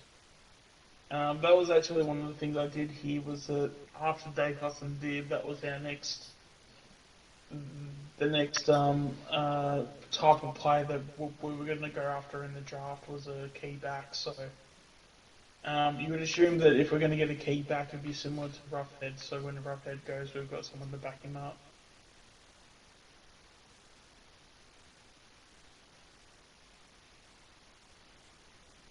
Um,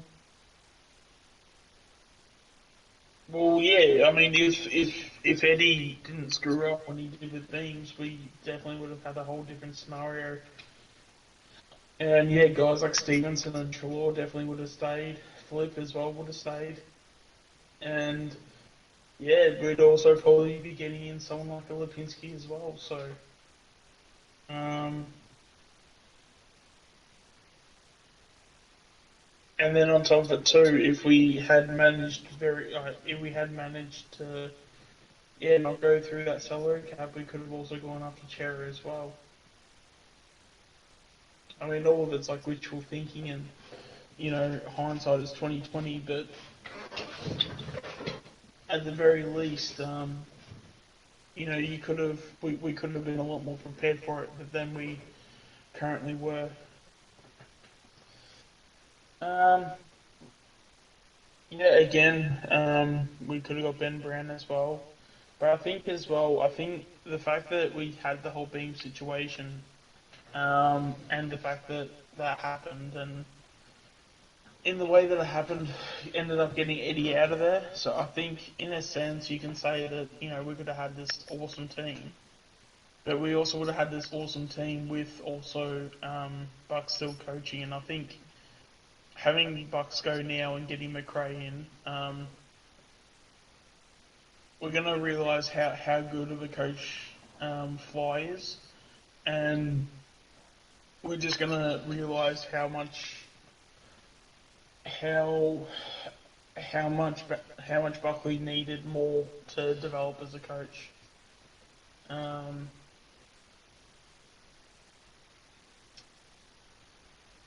Yeah, no, Buckley wasn't. Yeah, really. I think Buckley was obviously a midfield guy over anything else.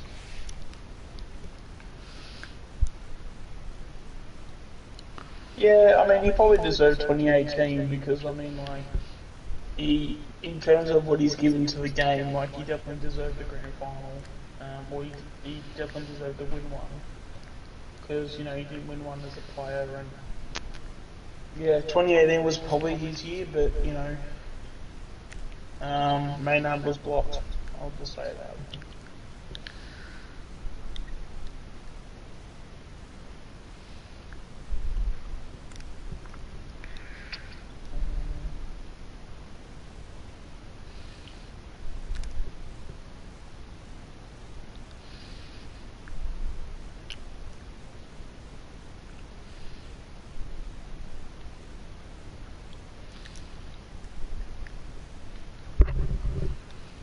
Yeah, I mean, sometimes you can have some lows, and sometimes you need some lows to.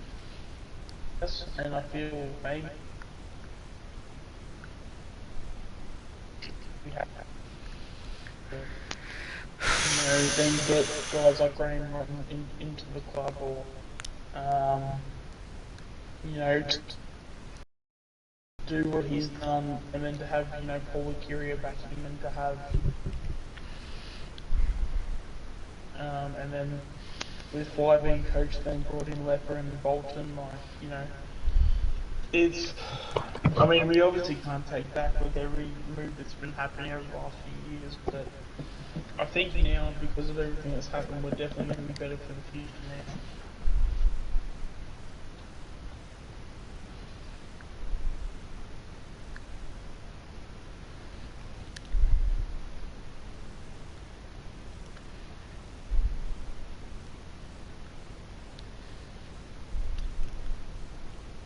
I mean, personally, I would pick Fly over anything, or over Bucks personally, because he's just a more versatile coach, or he will be a more versatile coach, and he'll be able to, because he's a people person, he'll be able to understand people a lot more. So, if someone like Braden Sear plays next year, um, if he finishes top 10 in the Western First, yeah, in the top 10 Western First next year, um, when it comes to Bucks, if Bucks were still coaching, Sear wouldn't have that type of year next year Yeah, if Bucks absolutely. was still there. Because if anything, Sear would have been on the way out. I mean, probably would have traded him out for like a peak in the 50s or 60s, like what Lipinski is.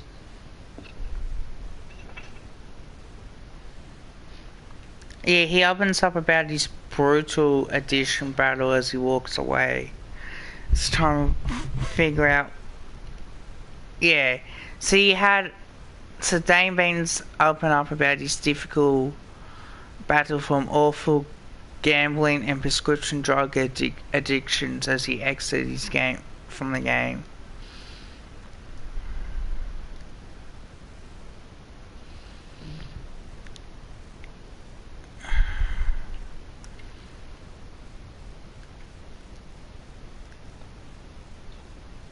But next year personally, I reckon we're going to make finals next year. I think we've got too much of an experienced side together. Um, everyone's just chewing at the bit for a fresh and new start. And then if you take out the season just gone, we were making finals for the last however many years. So if we get all those guys back to their best, we get Lipinski back as basically as another Trelaw. We then get an actual semi-decent like Keyboard and Kruger. We also get Nick Dacos to, you know, maybe be like a half forward that goes in between the forward and mid. Is that the real Bella account? Oh. It's got it's modded, so I assume so. Okay. No, you know what these people like. Yeah. Oh, did you hear about the last one I had? What was that? I had a fake Grays account. I was here for that, wasn't I? There was a couple of them. That was in the last one. Oh, so there was a new one this time around in this stream? Don't think so.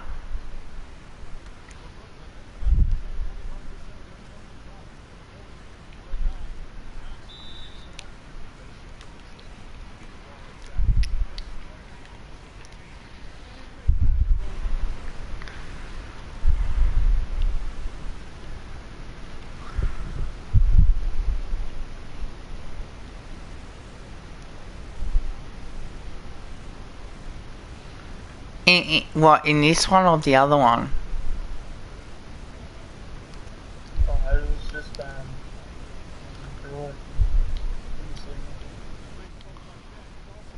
Oh, that's because I,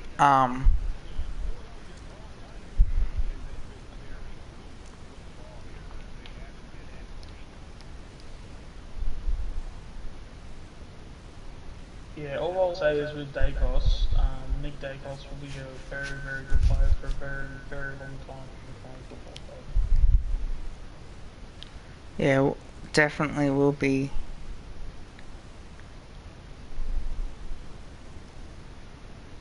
And yeah, and basically, yeah, reports are basically saying that he's had basically the best ever year, the best year ever for a guy going through a year of a PAC Cup. So if that's not something to get excited about, I don't know what is. Like there was at one point where he was averaging like 36 disposals and like 3 goals a game. Like if that doesn't get you up and about, nothing will. That gets me up and about. I just want to get to these 100 points.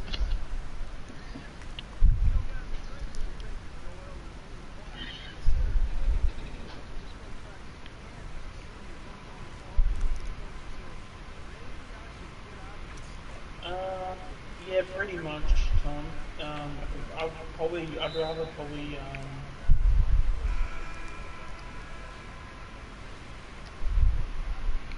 that's actually tough, because I mean, you'd want one of those guys to be centre. I feel like maybe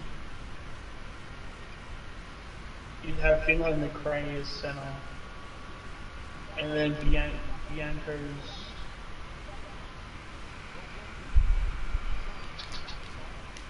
No, you'd have Finlay McRae on ball, and Dacos on ball, and then Bianco in the centre. I feel.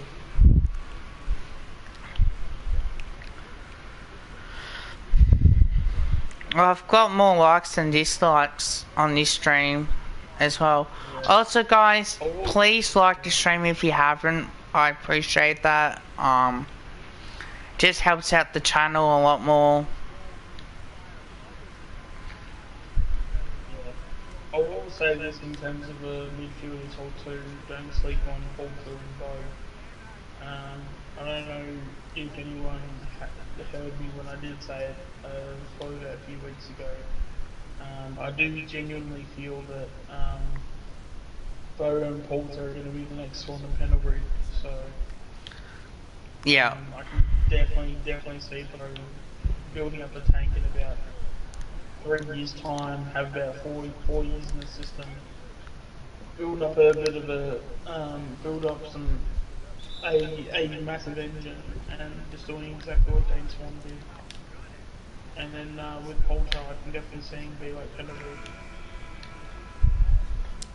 Because he's foot skills, they're just so elite. And then I would also assume as well if he goes in the midfield or you know, at least Pendlebury will be there for the next, what, 2 years because he's on the 2-year deal. I'm I sure he'll hope be he's not on decent. big money.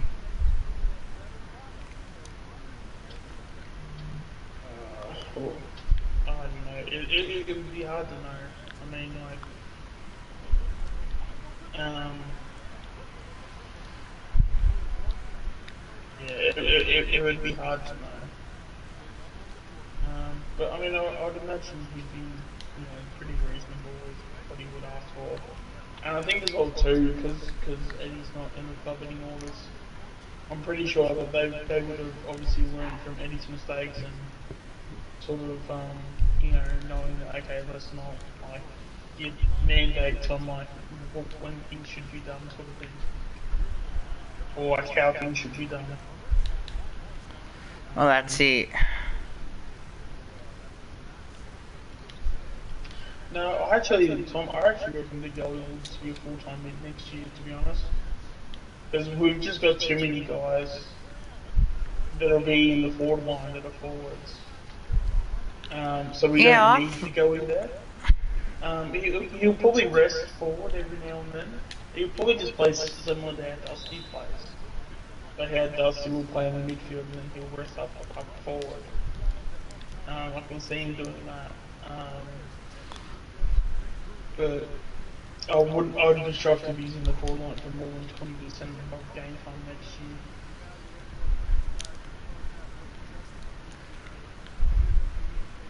Because yeah, I reckon he'll have 80% in the midfield and 20% in the forward line. And that's like if we're desperate for a goal. which I think we might be at times. I mean, yeah, there'll be moments at times where it may call for it, but I think for his development, he just needs to be a full-time mid now. Yeah, it was fine having him in the forward line, but I think the back half of the year that he had, I think definitely sort of um,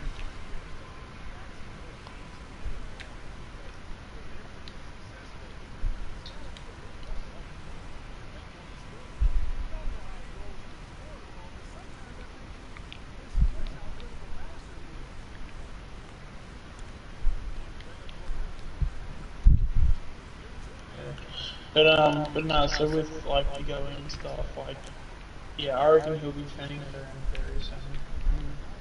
I could see him being top 10 in the Brownlow, let alone the best and fair. I think he'll win our best and fairest next year. Definitely.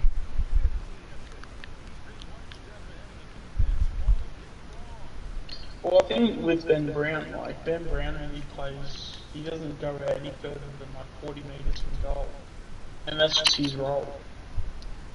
I think that's also the same role we need to have.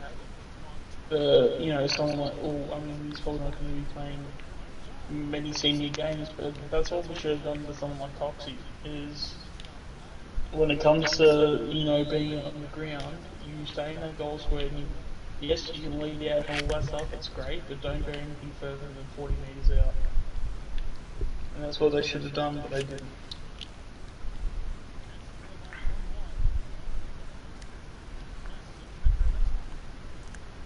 Yeah.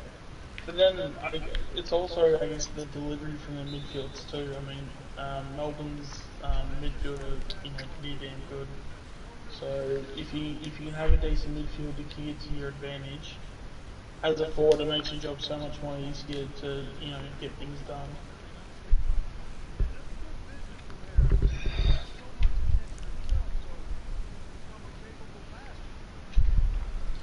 Oh, I mean, we could have got Brown for sure. I mean, the fact that I mean his resume spoke for itself. And North Yeah, Melbourne, I he don't know. was really good. Yeah, I mean he's still good now. I mean he kicked 3 goals in a grand final.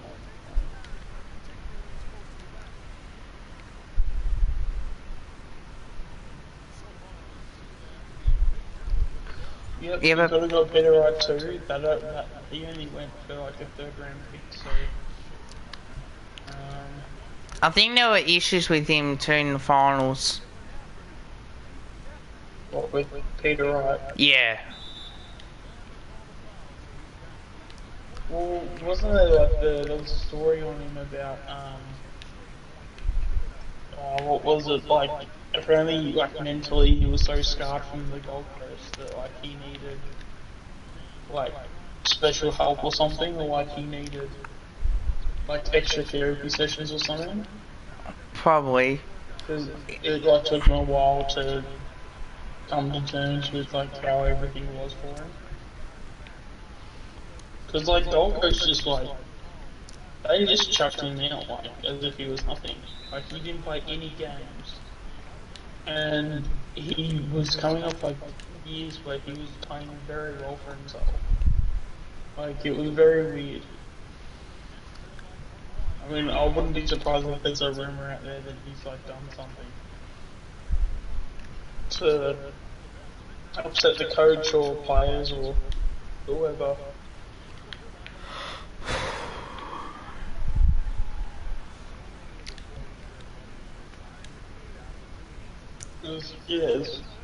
It's one of those things where all these things happen for a reason, so I just wonder what that reason is.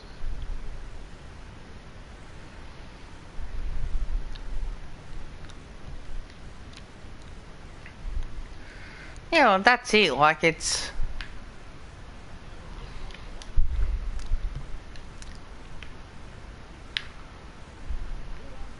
I think you need a good club and a good culture so you can say, hey, no, we've done this. Yeah, for sure. Because Gold Coast Suns are not going to be up there. You don't think? No. I mean, it's just so hard to get a good team in Gold Coast because I mean, I personally don't believe the whole it's a rugby territory because I mean Sydney have that to deal with and they do fine. You got Brisbane were doing alright. It's just that they just have to go and win games and be successful. Because I think once you get successful, then that's when you can bring in fans.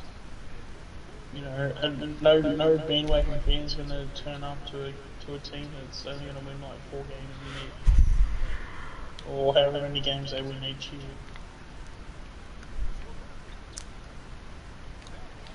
Well, that's it. Like, it's... At the end of the day, like...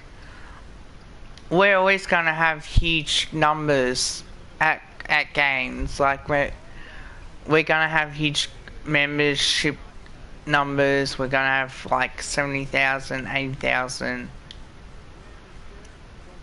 COVID affected year, like, well, I think we all knew that. Yep.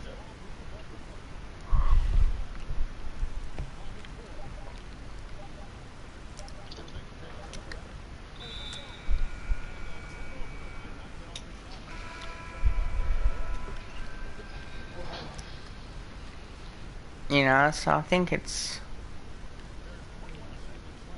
Even though I feel there's a comment about Stuart Hugh, I personally think I personally think he's a good coach. Actually, I just think that he just doesn't have enough resources over at the Suns.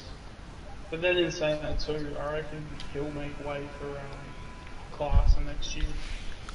So he'll finish up at the end of the year and Clarkson will take over. Oh, definitely.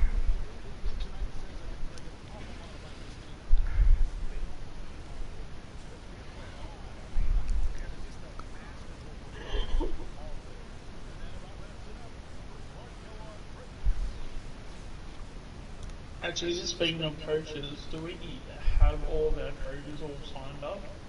So we don't need to get any more? For our members. No, so like, because I know what, Lepage is the list manager and backline coach. So who's the midfield coach? Is it Bolton? Is Bolton the midfield coach and then coaches strategy or something? He's the director of coaching. Yeah, that's right. Do we know who's the mids and forward coaches? I can look I that feel like up. Hayden Skipworth is one of them. So I think Hayden Skipworth is still there, and is it Adam or Scott Selwood? I think one of the Selwoods is still there. Hey, it's Shaq. Great job blocking. Oh, there you go. We need a replacement for Troy still. So what was Troy? Oh, some sort of assistant coach. Man, Shaq, I woke up this morning craving something tangy with a little bit of heat. I didn't have time to get in the meal for this game, so you know what? I had to go out and pick up some drumsticks that they were trying to check me. But I had to keep on scoring, you know? Thinking I'd get full, but just like you, the buffet. Never. Oh, apparently it's the recruiting coach. Vegas called this chicken on over only. What's up, Shaq? Oh, so like he would like go out and like scout like NGA players or something, I guess. I'm assuming that's what the recruiting coach would do. Or go and find like whoever's the next talent in like the draft or something.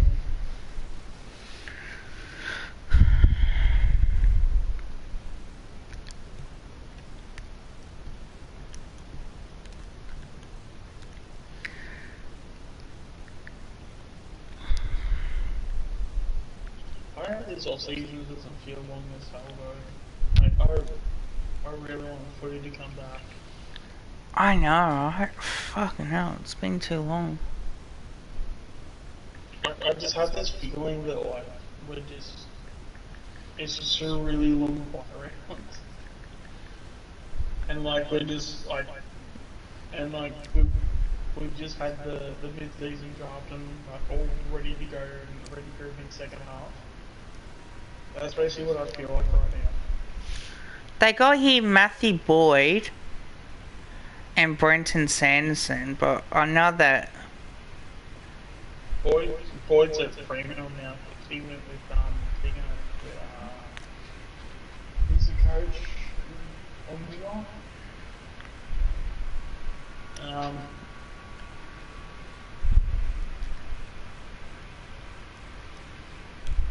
yeah, so we got Hayden Hayden Skipworth, who's the line coach. Justin Lepich, head of strategy plus defence.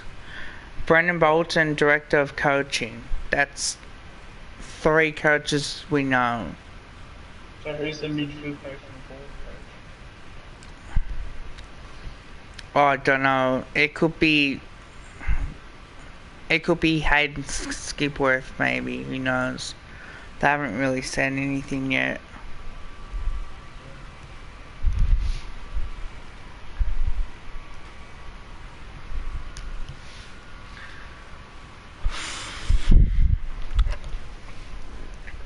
Should I do Ava Evolution stream or not? Or is it too late to do it? It's 10:39. No, I think it's too late to do it.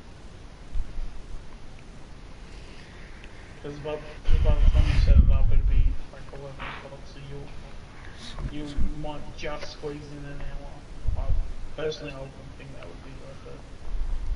Probably better just to play Pokemon until 6:30. There's 418 comments. Wow.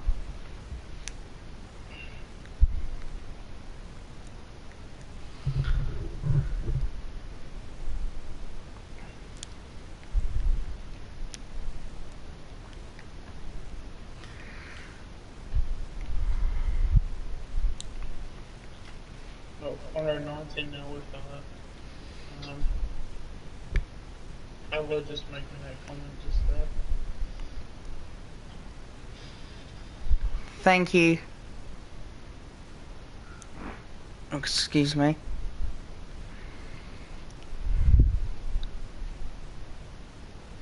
No, AJ didn't play any games. He Nah, played, AJ was injured, I think.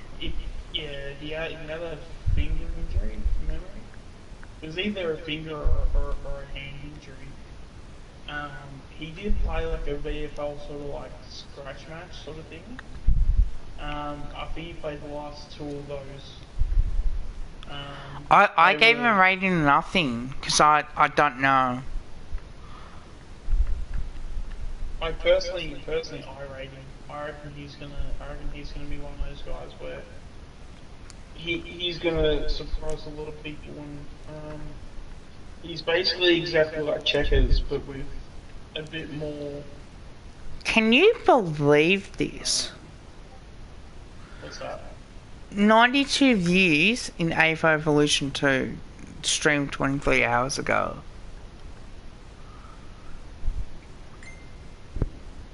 Really? Yeah, have a look, man. Yeah, that's. I'm gonna have a look.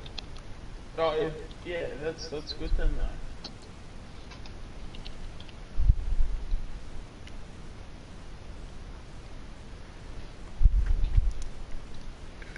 It's been getting a lot. AFO Evolution 2 has been getting like 59 views. It is. Shit, good work. Jeez, man. 56 views for the other one, for the emergency video that I did. 38 as well. I got 7 views for the Ash Johnson Play Rains video, and Will Hoskinelli got 4. 24 views in 2K20, 5 from Talking About Our Dry Spots, 8 for Grundy, 59 for Fever, 5 for Anton, 7 for the draft picks, and 17 for Kruger, 5 for the AVO WVL W coaches, and I think we got 11 for Ollie's Play Rains videos, 12. So it's pretty decent views. Appreciate guys for you sharing this as well. Like, I really do appreciate this.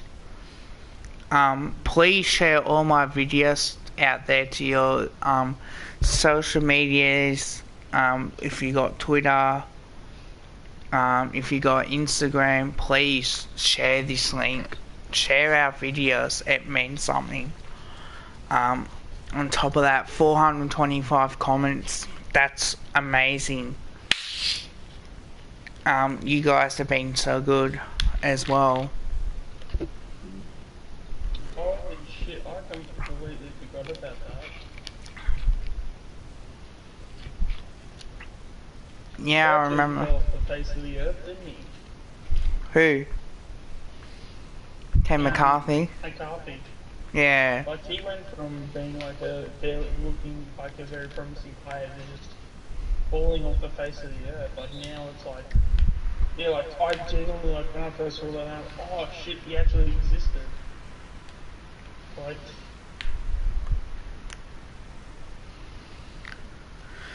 yeah, he started at the Giants and then he went to Fremantle. And then I think he had a bit of a falling out. And then he wanted to come over to Collingwood or something. Like, he was interested with us for some reason. But I personally thought, unless he was going to become like dirt cheap, it probably wouldn't have been a good move anyway, because, Nah, it would have been a shit move to really do. yeah. I don't think Hogan, I don't know if you agree with me in this, yeah, but I don't think Hogan was a wasted talent.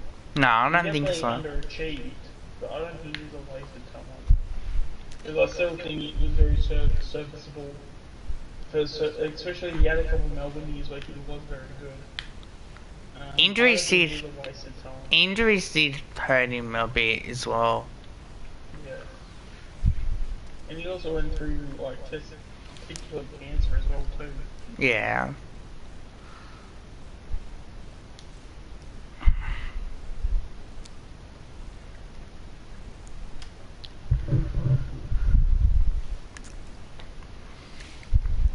Well, Hogan was actually at Melbourne, so he went to Melbourne, Fremantle, then Giants.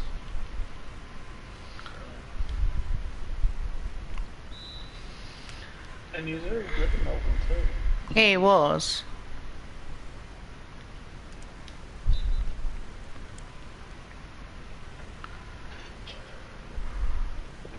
So now Now we know well more that the rumors.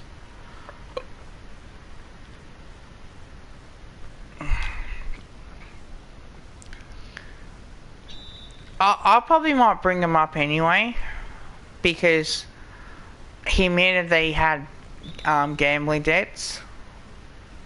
Like, Yeah, it is your call, like whatever way. As long as you're honest in your opinions would and you would whatever you you would you mention the rumors? yeah, I would. Like, you wouldn't go into it like too much, like you don't like make it the whole video, but you definitely like hint at that's where you think it goes.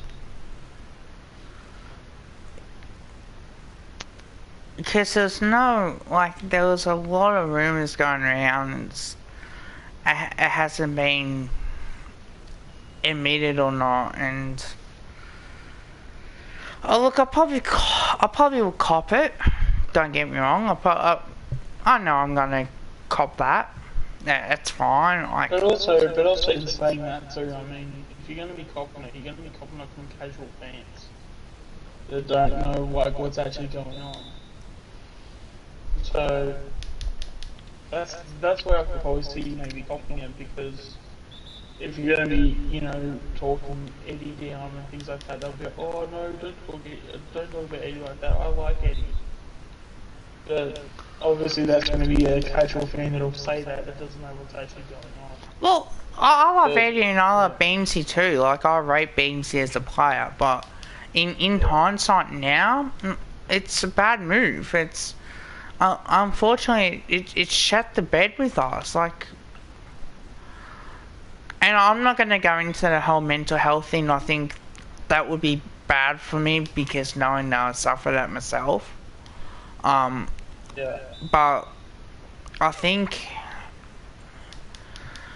I don't know. Like, it's so interesting to know like what was going on. You don't hear more about this as often. It's just like, well, I do want to know, because that's what we need as fans. Like, it's important. It's Yeah. your last chat for the day. Oh, sweet man.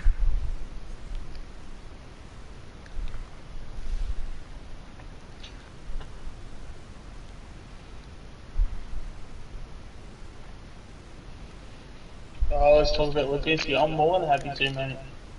Um, yeah, like I personally see Lipinski being that, that replacement for Chilwell. The fact that it would show during games that we just weren't confident moving the ball forward, whether it be from our midfield to our forward line, or back line to mids to forwards. There just really wasn't anybody that would just take the ball and just take the game on. But in that, we have been speaking about Lipinski tonight. So I Yeah, don't but know. I mean, yeah, but I'm still having to talk about him. That's alright. Yeah. I just say, like, we'll talk about Lipinski. Like, I'm pretty sure we have been. But happy to talk about him again. Definitely. I think we need to get him on Monday or Tuesday, not late. I feel that's. As I said from the start, it just smelled like a last day trade. Like it gets done within the last hour. But I mean, I hope I'm wrong. I mean, the sooner it can get done, the better for me personally. But because I just want this dude in black and white colours already.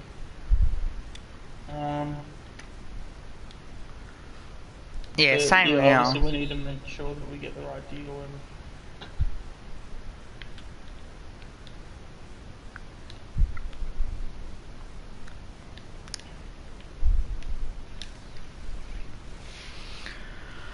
should I play one more game or should I just can it for the night? Played what? 3 games. How's the phone charging? I think battery got 1%.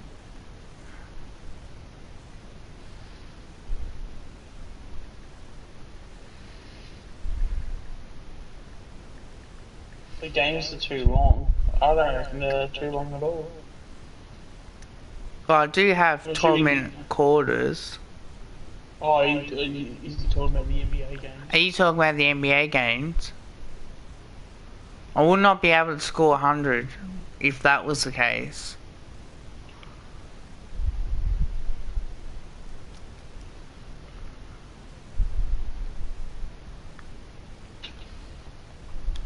Yeah, he said yep. So I think he's talking about the NBA games. Well, tough luck.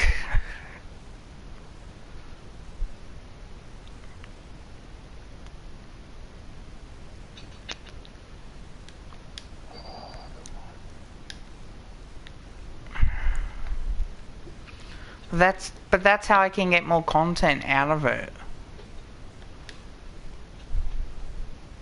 Yeah, because the way I did it, 2 minutes was... I wasn't getting much game time. 12 minutes is enough, because at least that way, I can still try and score over 100 points. Yeah, but in the NBA, they're like 8-10 minutes or something.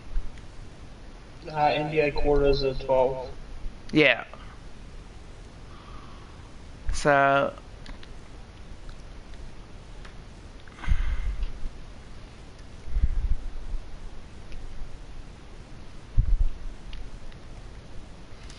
Well, it's easy for me to get more content out of it, to drag it out. It doesn't matter if it's 10 minutes, 5 minutes, I'm not going to get much game court time as well. And plus I'm a starter.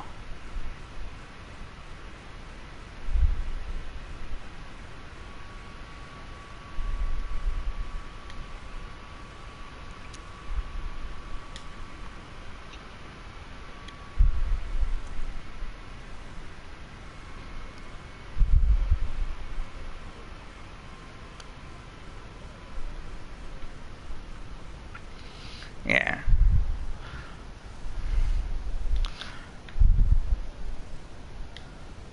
That's all, man. Do apologise for that. And bye, mate.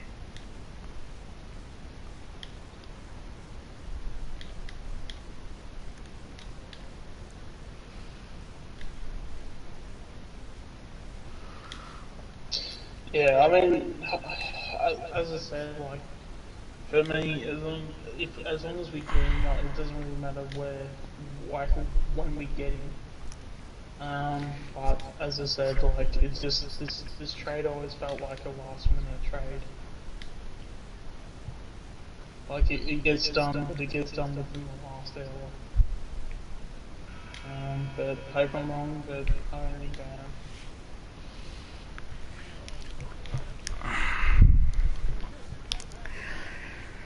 How many...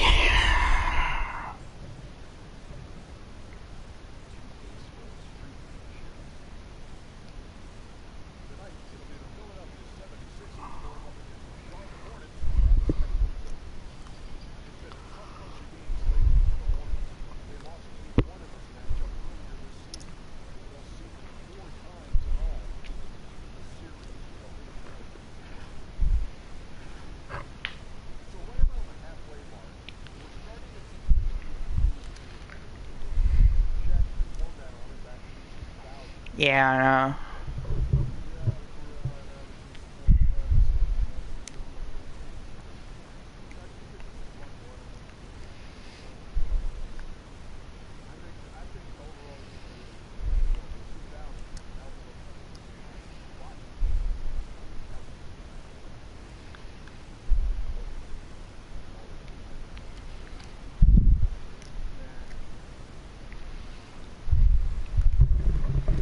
Six people in the chat, thank you. very much. Please hit the like button, comment, share, subscribe. Also, check out Ultimate Greatness channel as well. Makes great content.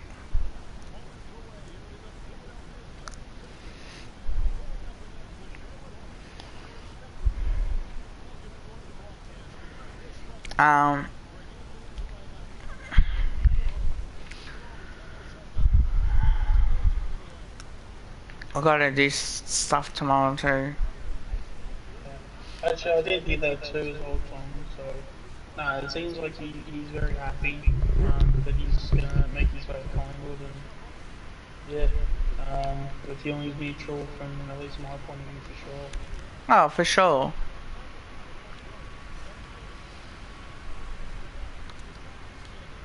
Because yeah, man, as I said, like he's gonna probably feature in the top 5 and best and fairest this year.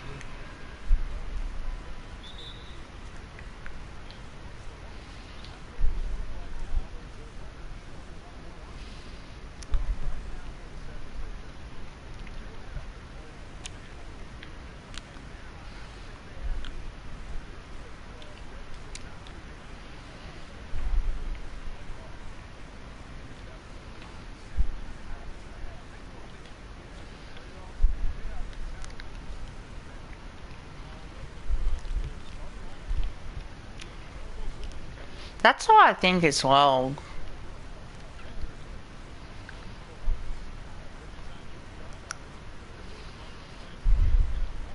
Okay, I'm pretty sure your video had 5 likes. Did you see that at any point? Had like 4 likes or something. I know I liked it myself. Well, yeah, because when it comes, like, I thought there was 5 likes, now there's 4. I was just wondering if you saw 5 likes at some point as well.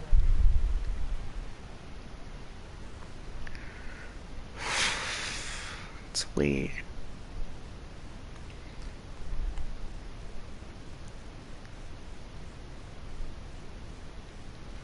I still got 3.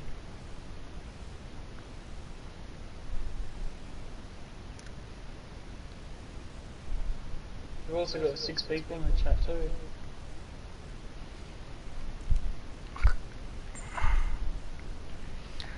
If you haven't liked, please give a like. You guys help my channel out massive.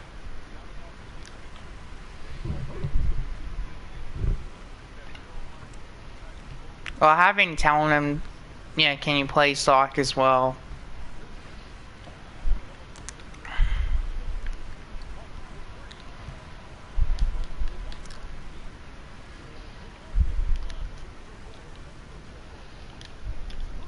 So, in terms of round 1, where do you think the forward line should be?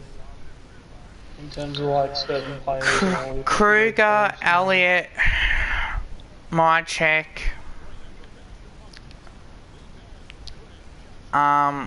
Thomas, Ginnivan, potential. Yeah, I think we will. Well, if he's got no suitors, who picks him up? I don't know, I just feel like there are already some players that have probably passed him at this point though. Yeah. Because for me, I mean, Kruger, you have to play. Oh, that's why I said Kruger. I think Kruger has to play.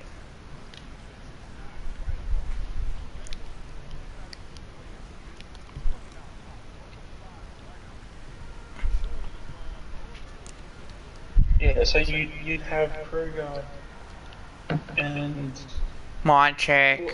Cameron is centre half forward. Nah, Mychek. And then you have Checkers. Well, so you wouldn't go with the third tall? Depends on who we play.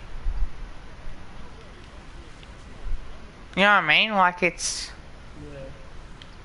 If we're playing West Coast, yeah, I'm all for it. I mean, keep Cox in a VFL if he doesn't go to Brisbane. Because we could like maybe rotate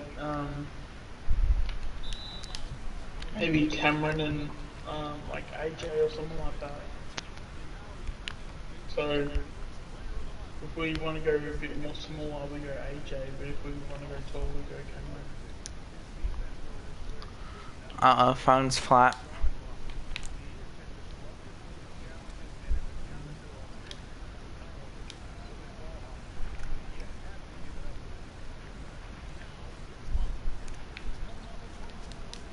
Is that in terms of who we're going to play round one, St Kilda or Oh. I don't think it'll be St Kilda. West Coast, maybe? I still think that it'll be Bulldogs again. Because they've got no reason to change it. And we've had Bulldogs for like the last like 4 or 5 years. Yeah, I know. It's...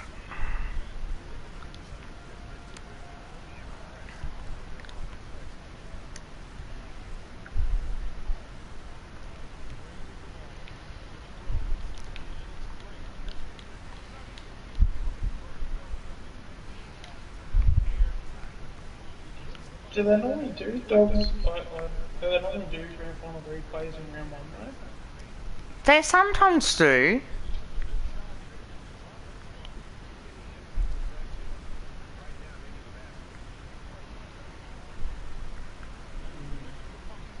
I know in 2011 we had 4. We had Port Adelaide in round one. I remember that. We smashed them. Yeah. That was such a good game to watch too. We've had Richmond round one before. Nah, Richmond always has Carlton round one. No, but we've actually did have Richmond round one. Like it would have been a while ago. 2002, 2003, and 2004. Okay. Because I remember it too. Anthony Walker kicked a big goal from the centre square, and Eddie went nuts over that. 2003 we smacked them. 2004 they beat us.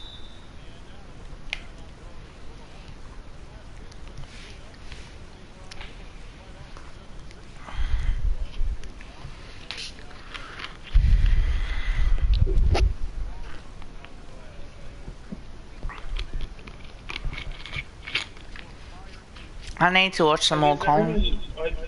Is there any like specific things that I look for in terms of replays for round one? I think they go by like he's been a good team. I think. Because I don't think we'll play Brisbane in round one. I think we'll be a different team. I'll be back, guys. I'm just going to charge my phone.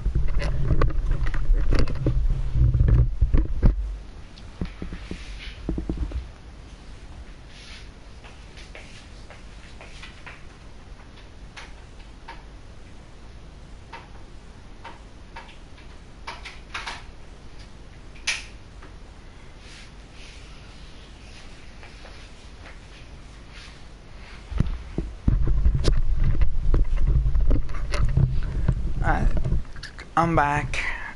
Yeah, I think the last time we played,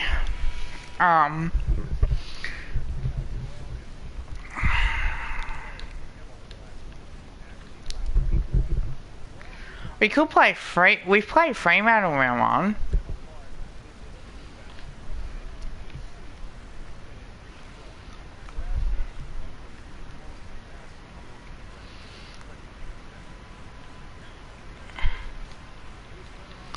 Play Hawthorn in round one as well.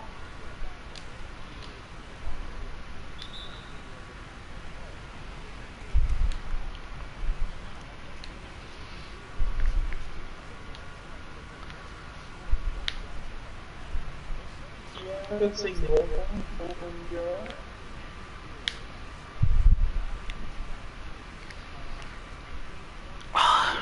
I don't think it'd be St Kilda though, because St Kilda's normally like you play them after that time.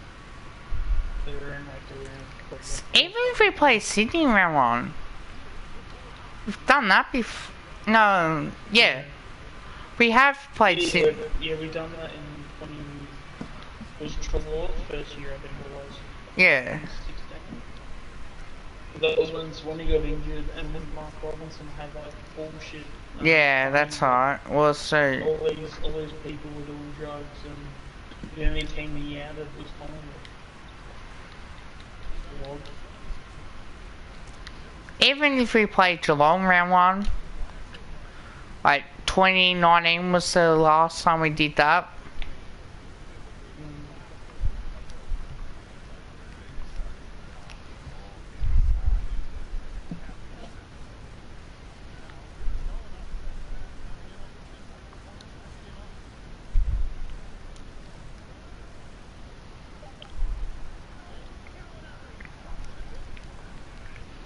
So should be interesting, I think, as well.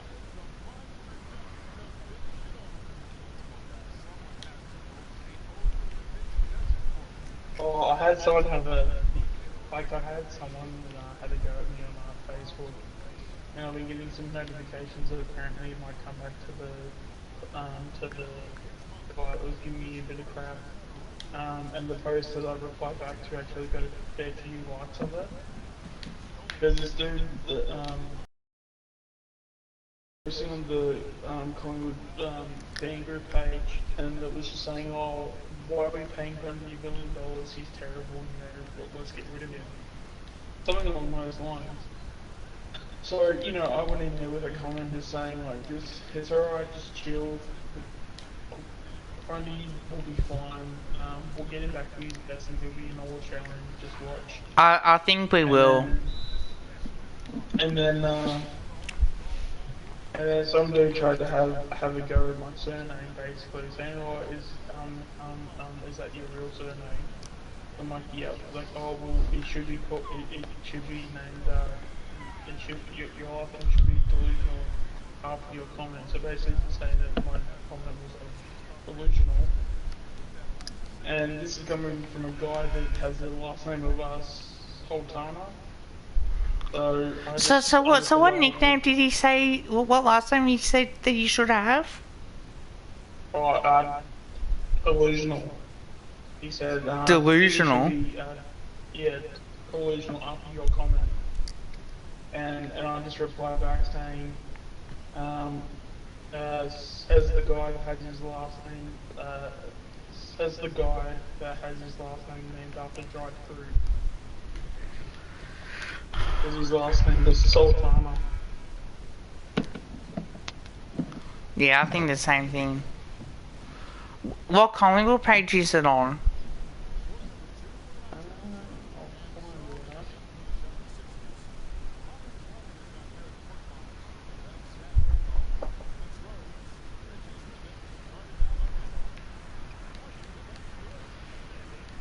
Collingwood Magpies. Collingwood Magpies. Yeah, the post was done about a day ago. I can still check that up too. I am not saying that. Don't worry.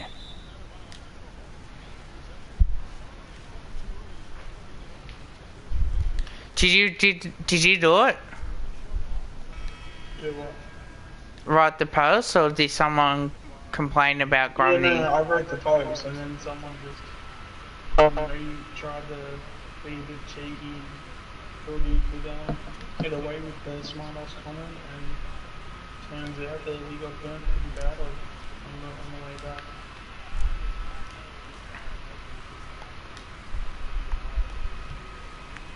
I'll comment on it. Oh, you don't have to. I just thought it was funny because it had a couple likes on it and a couple of laughing emojis on it, so I'm like, yep. I'll love to see them. They make fun of me. I really do. Especially my last name. You shouldn't say what he called me after delusional though. It's one of your favourite words that you don't like. The R word. Nah, the S word. The S word. Yeah. It starts with an S. Oh, is that the calling someone a spaz? Yeah, pretty much. Ooh, It wasn't nasty. worded exactly like that, but I mean, I just sort of like left it as it was because it was just very clear he was just looking for a bit of clout, so just sort of left it Oh, where it was. I know someone who hates that word. I mean, Oh, I don't like it either, but you know, it's I've got better things to do with my time than to argue with someone over Facebook, over you know things that matter to a certain extent, but not it doesn't matter that much to have an argument over.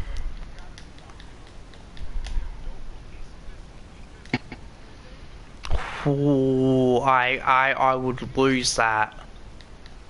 Oh, Have you seen the comment? not yet. Yeah, because he went hard at me too. Like it wasn't like a you know like I rolled him up or anything. Like he came after me and he wanted to blow. Like that was how bad he was. Well, I would have abused him. I would have roasted his ass for it. Well, I mean I did a good job myself with that anyway. I mean his last name was Sultana, and I'm just like yeah. You want to comment about my last name? Yeah, says the guy that talks that has the last name named after dry fruit. Yeah, good one, mate.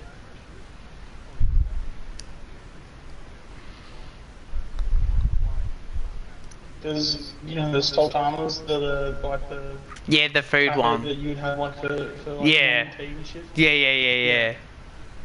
Yeah, that's what his name, his last name Oh was. god, that's just a stupid last name. So, Oh, oh some. yeah, I just called it out. Like, yep, well, you want to talk about stupid last names? I'll just put yours out there.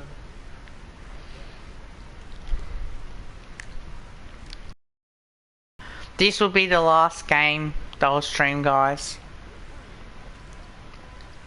Yep. I'll go on 2K21.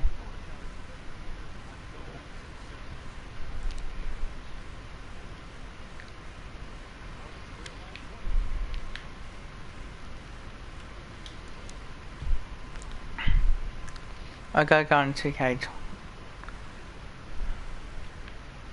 One of the things that I don't get is that why would you like go out of your way to use another supporter in your own team? Yeah, I know, it's Like, just. that's what I don't get. Who It's do like you if like? there's anyone to like get along with, shouldn't it be for the same person like you support in terms of opposition? Oh, Like, you get supporters everywhere like that.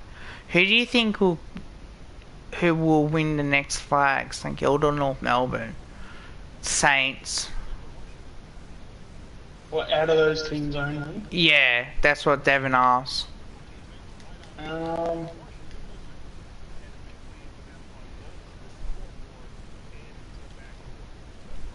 I'd say North Melbourne to be honest. I really rate all Their the list. people at North Melbourne at the moment. Because even though St Kilda are better at the moment, there's I feel like that they're just going to be a team where they're just not going to be doing enough, and they'll probably like they'll contend for a flag but fail, contend for a flag, fail, and they'll go through a couple like rebuilding processes before they get a decent team that you win a premiership. Where I think North Melbourne are actually getting their team together now, and that's the team that's going to potentially, you know, that team will then go for a premiership and will probably win one.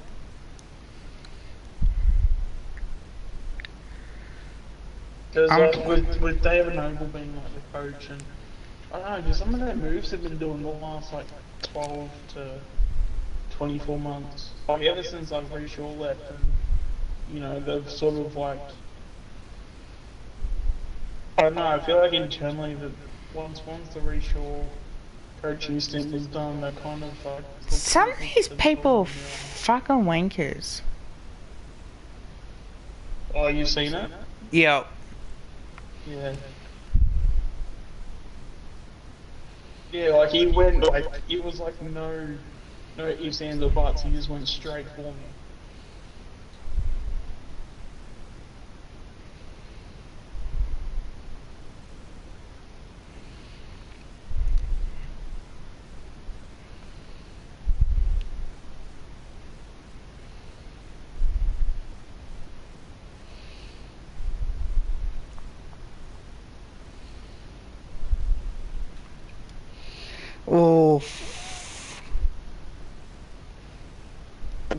Oh, I wouldn't recommend that commenting because it wouldn't be worth your time, mate. Honestly. oh, I'm waiting to it.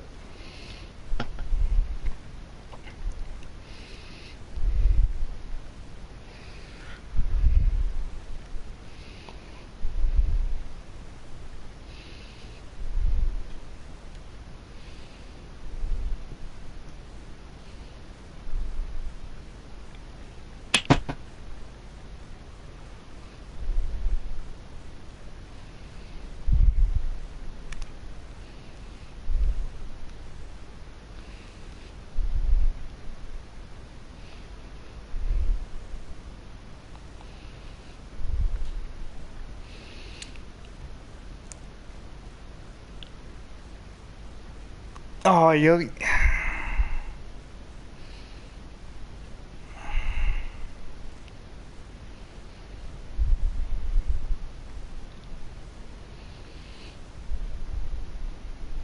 What?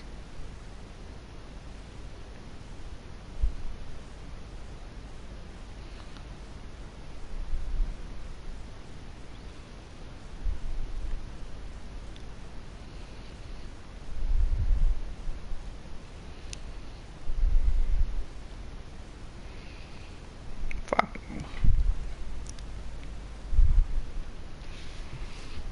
I read what I said. I'll check it out. I'm sure I'll get a notification.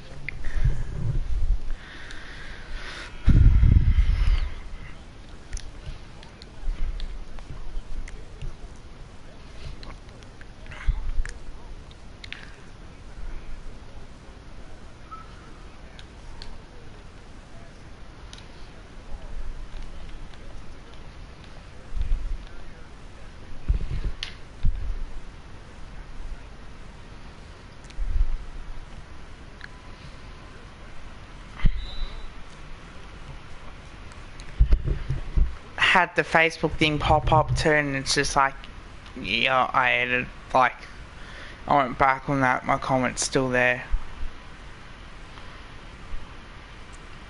Oh, that just pisses me off. I don't care if people call me that.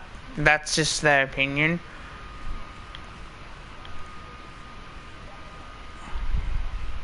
Like, did you say that you made a comment or you commented on that? Yeah, the Collingwood Magpies one. Yeah.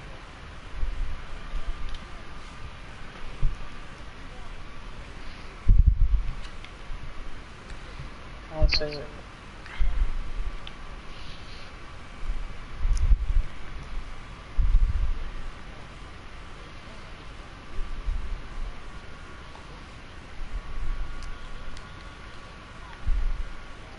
If I get in trouble for that, it's like my mate, he should get in trouble as well.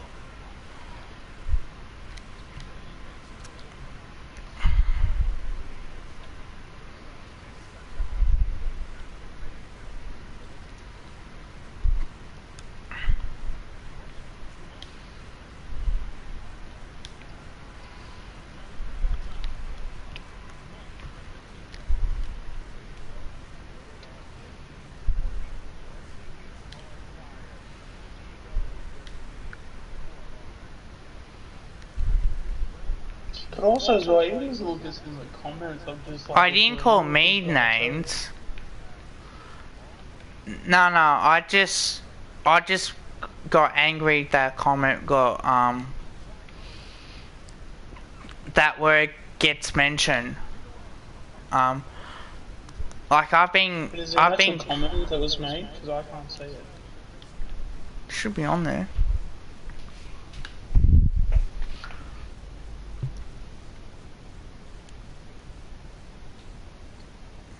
Unless if Facebook fucking took it down.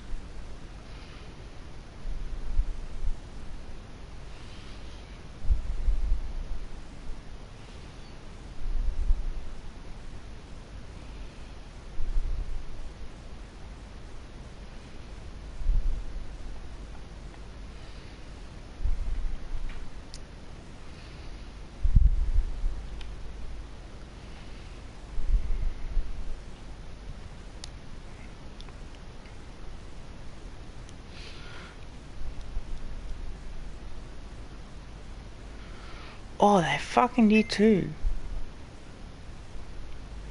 Hey, hang on a minute. But his comment should be reported.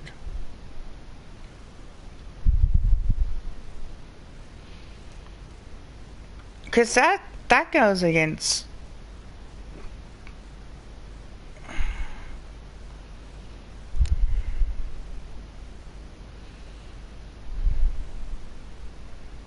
Did you tag the guy in? Yeah, I did.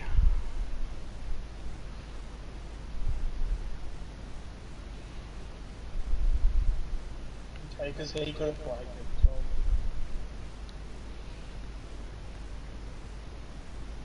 Yeah, because that goes against the community.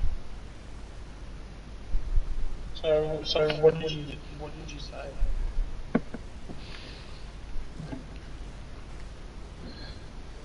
Oh, fuck, what was it?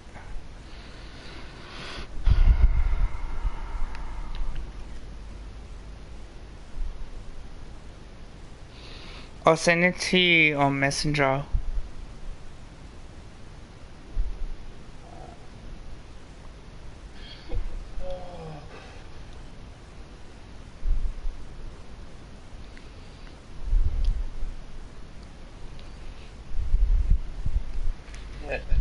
Devin, he didn't call Kev those things. He called me by this person with all down on Facebook. He called me certain names. But I mean, he's just at the end of the day, it's not that important. No. Because people at the end of the day, people choose how they want to be, and it's not that it's not like at the end of the day we have a choice to either entertain that behaviour or have the choice to move on. And, I mean, to be fair, I think I got my fair share of entertainment out of it, but I think it's time to move on from those types of people with comments. Like I don't comment much on when people post stuff, but like, they're like posting reviews like every time. And it's not even like bad shit either. It's just like, Yeah, hey, no, you're just it's having okay, an opinion. everything's fine. Just keep the faith because we'll be back up there in no time. And then I'm basically getting. See, that guy's comment should have been flagged for bullying. To an extent, yeah. But at the end of the day, it's all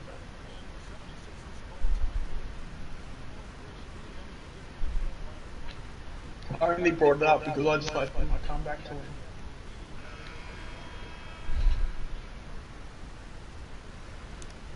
But yeah, that still confuses the hell out of me. Like, why would you go out of your way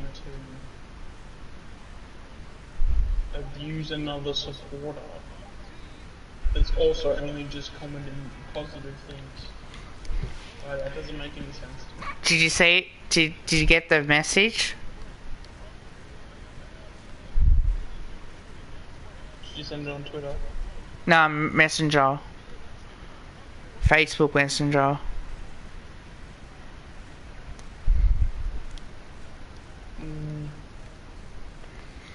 Oh man, I was pretty rolled up, to be honest.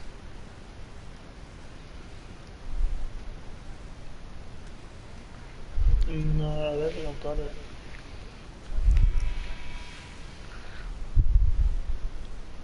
No, I'm looking at my messages now. I haven't. I don't think. Do I have you on Oh, it's under Facebook? message request probably. Yeah, that's where I checked. If it's not on message request, it could be on normal messenger. Yeah, I'm looking at spam at the moment. Maybe it's going to spam.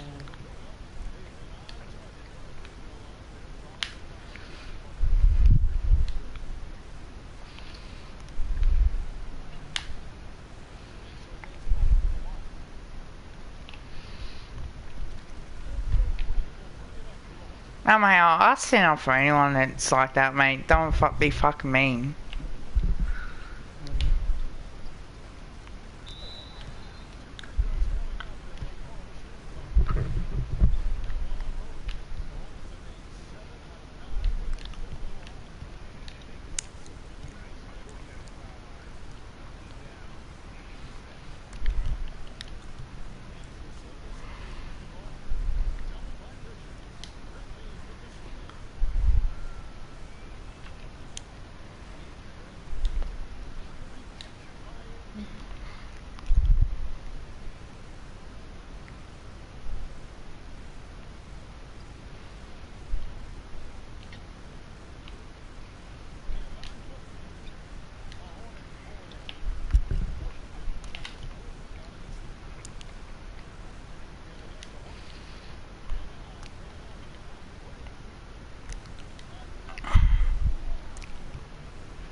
Yeah, I haven't gotten a message from you at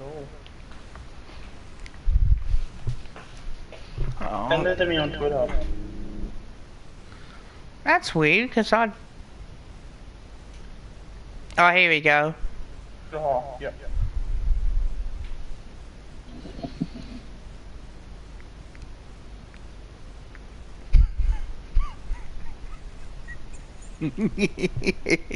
And yet, they said that one. You shouldn't be saying things like that, to be honest. Especially, like, you were very aggressive.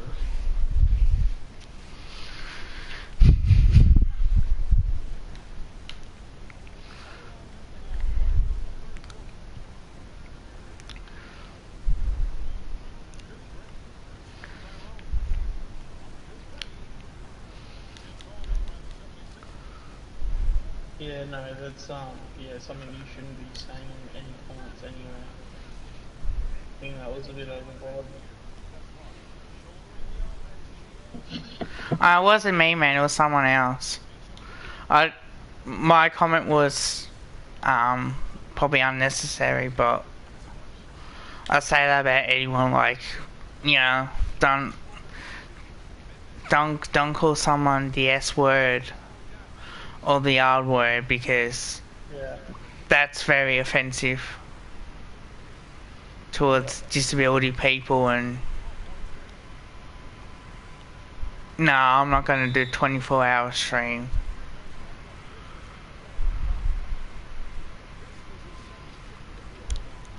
I just can't stream 24 hours.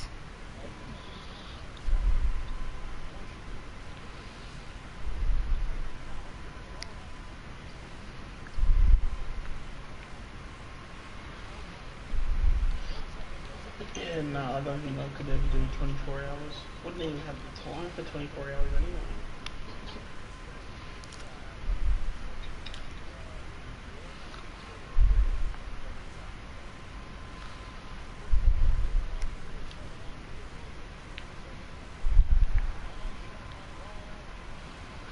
I don't have a face cam on a PlayStation.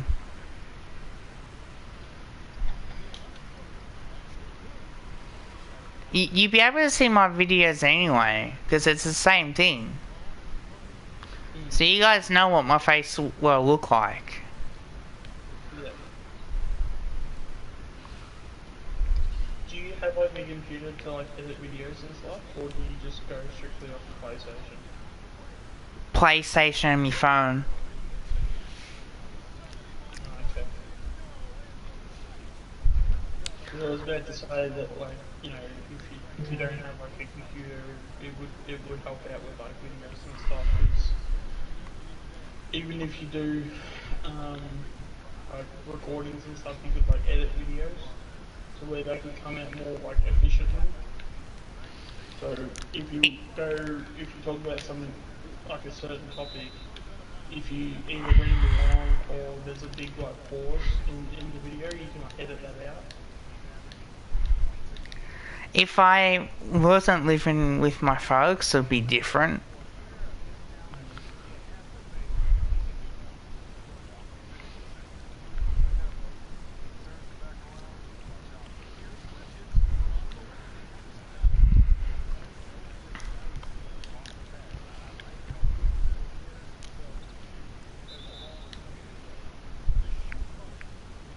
Yeah. 'Cause I mean, That's what I do. That's the only time I'm allowed to do it, Dev, unfortunately.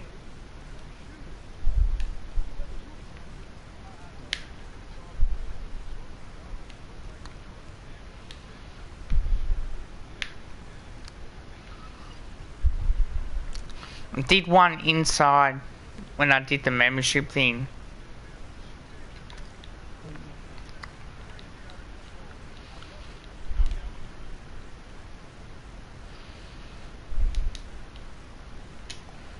Yeah, because I mean, like for me, like I've got full setup and everything, so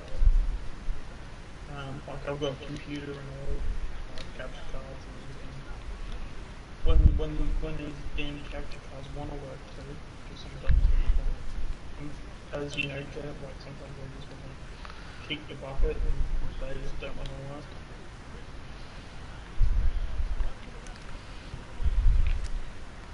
Trust me, if I wasn't living with my folks, I would definitely do more videos inside and be able to get them out. Yeah. Well, the thing is, when it comes to lockdown, there's not much else to do. I mean, I'm lucky in a sense, but you know, at least I can work and stuff. But um,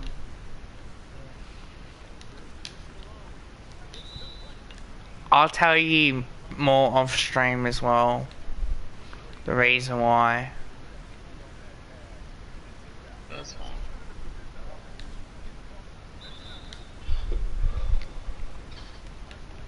Oh yeah, when we talking about what was that forward line or something? Yeah, I had Krug in the forward line. I don't think we'll see him in defence. Oh, someone's taken away the dislike on the video too.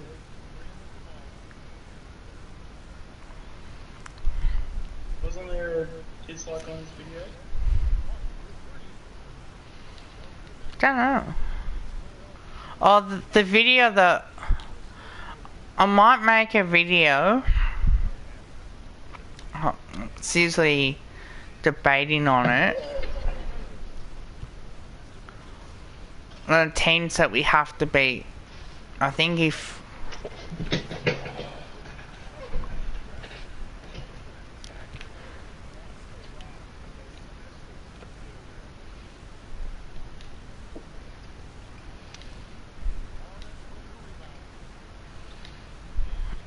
81.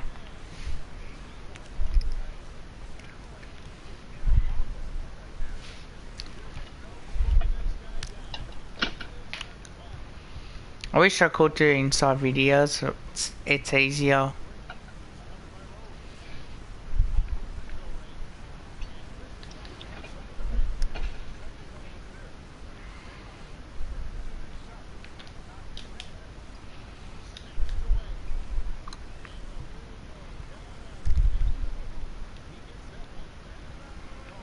Is that actually a real grass 10?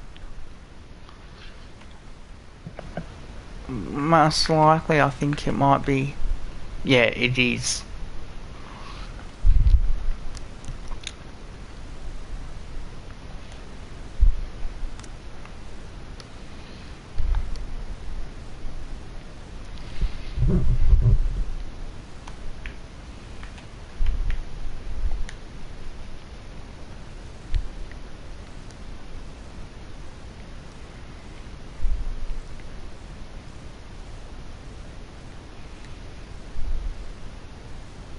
Yeah. It's all good.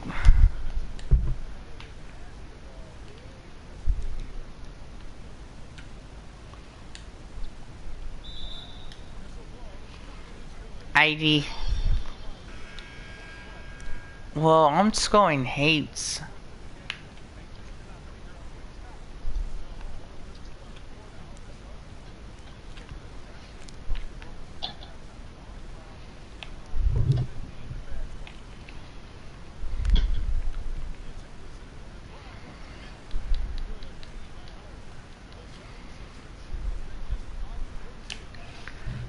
$86.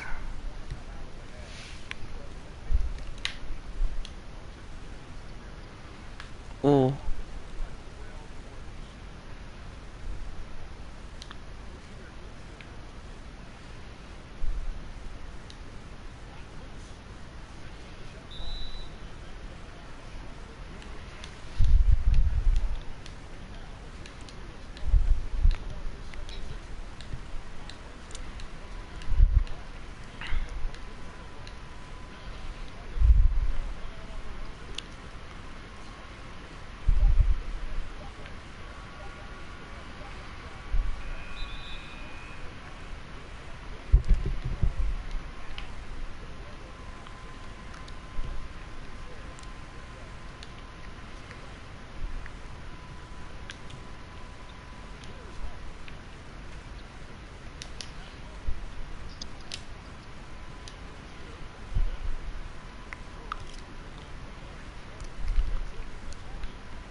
$88.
90, 91 points, mate.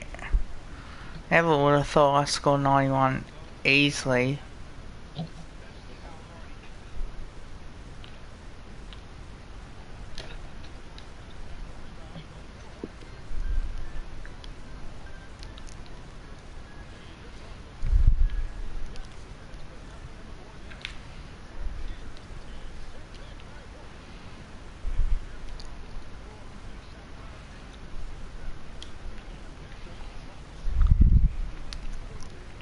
Alright, I should be back. Alright, awesome. Yeah, speaking of capture cards crapping out, that's exactly what happened.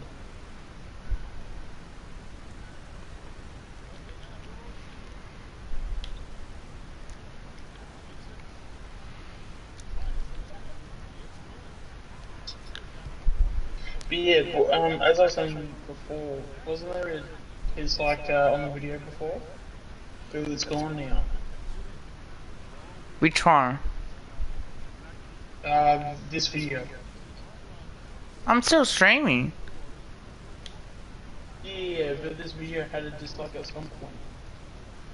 Yeah, it'll stop And now soon. it's gone.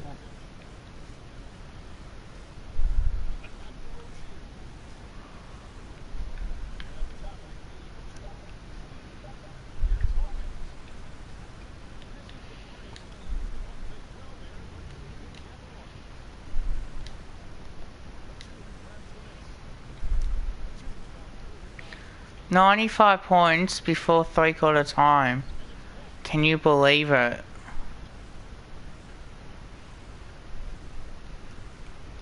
$97. I might score 100 before 3/4 time. For the end of the 3rd quarter.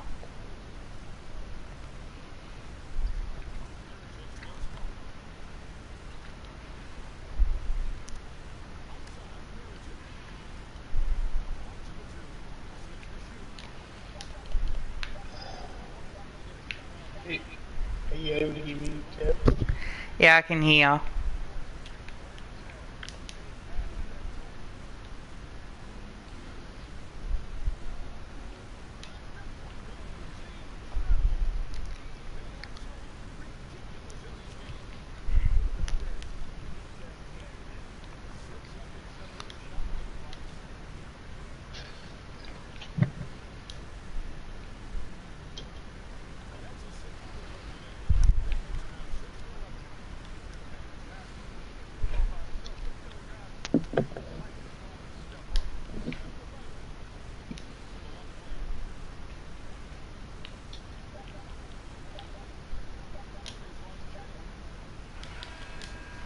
So 99 points.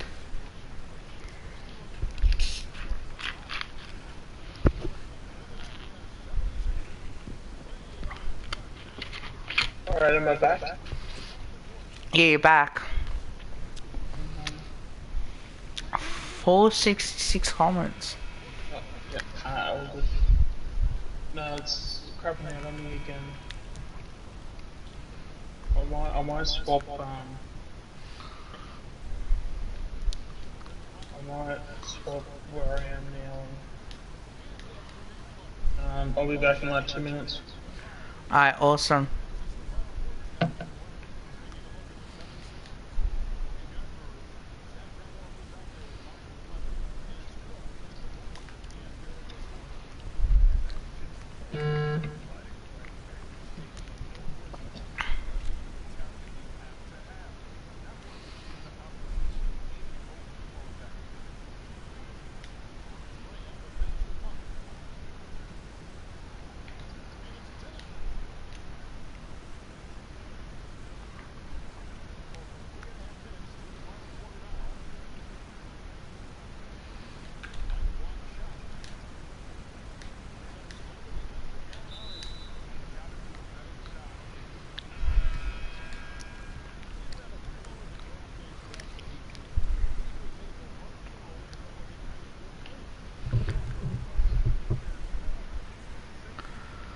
Oof.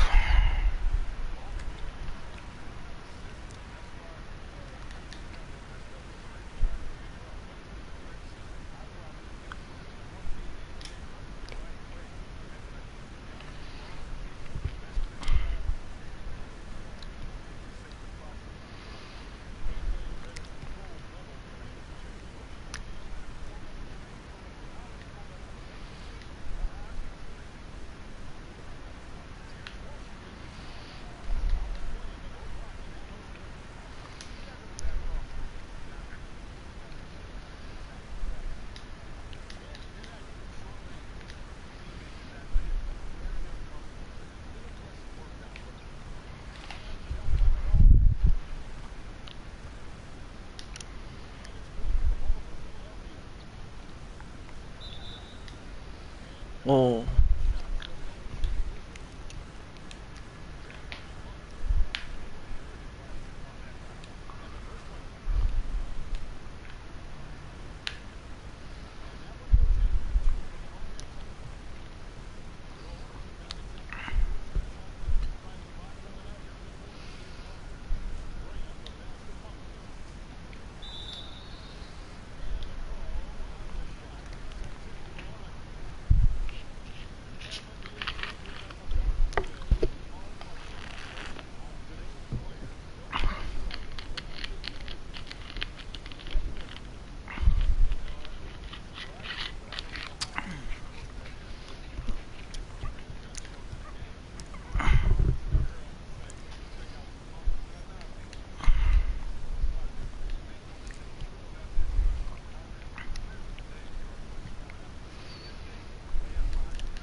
Alright, am I back?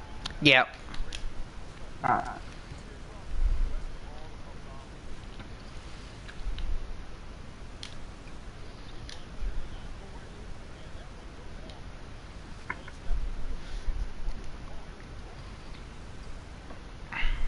Yeah, the capture card was overheating, so Fair just all enough. of this to turn it all off and now in another room, so it's all good now.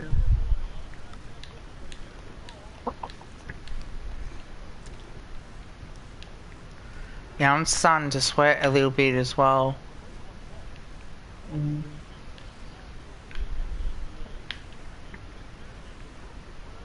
It's nearly 12 o'clock,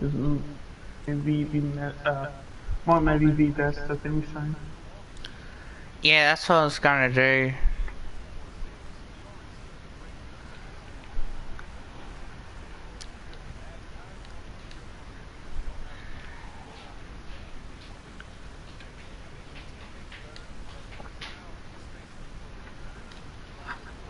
But yeah, is there any questions to finish off with the stream?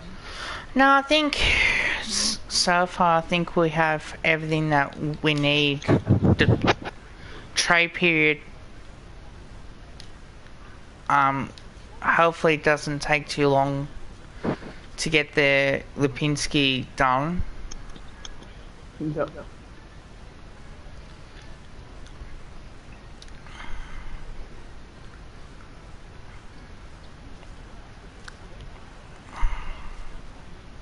Yeah, I mean, ideally, I'd love for it to be done as soon as possible. But as I said a few times now, this to me has had the feeling like this was going to come down to the last hour. Yeah, I think that's what might happen. Thank you, Bella.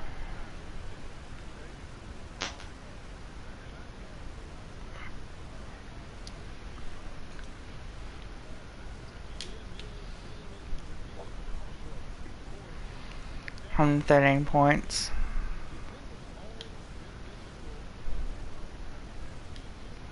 Oh, I don't know if we got your opinions on Sam Reed and Hill as well. What are your thoughts on those guys? If you want them more, Nah, Sam where they Reid. would be? Nah. Sam Reid not. Yeah. And Bobby Hill, I don't think he'll come to us. Yeah, it seems like the Giants' asking price is a bit too high at the moment. I feel, and I feel like someone will probably come in and they probably won't give a future first or first round, but they'll probably give like a second, and we don't even have that. So, Yeah. oh, I mean, we've got current second rounds, but we don't have a future second. That's okay, Bella. Yeah, I think it should be... Like, the Giants have got the bargaining powers now in this. So I think whoever's clubs gets it, I think it's going to be tough because he's part of the contract. It's Sam Reid. He reminds me of Ben Reid, just injured. Well, that's the thing too. Yeah, I don't think he's played every game in a season for a while, so he wouldn't want that.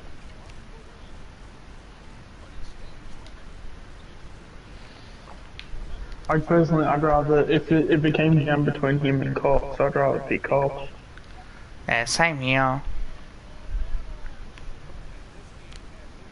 Because at least you've got the attachments already. The playing group's gonna like him, and whenever he does well, they'll want to get around him.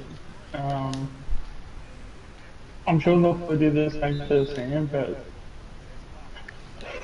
I don't know. I think it's probably it would just be better in general, and it's probably going to be easier just to have Cox. Yeah, it will. So I think that's what we can all accept on that. Yeah. So do you think, so someone like Cox, do you think he's gonna stay or do you think he's going to be traded? Oh, no one wants him. That's the difference. Yeah. So you reckon he stays? Yeah, I think we have to sign him for less money.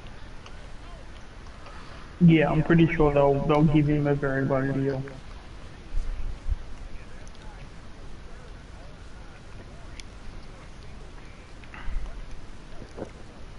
Yeah, there's no way man they're giving him anything more than 300,000-400,000. It'll be somewhere maybe around two. Well, that's it.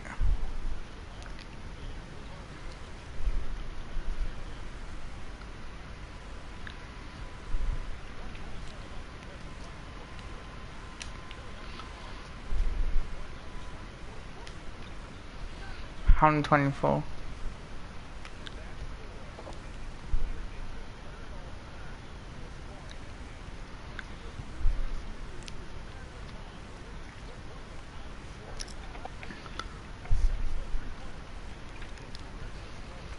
No, I'm not. I'm hungry for another score.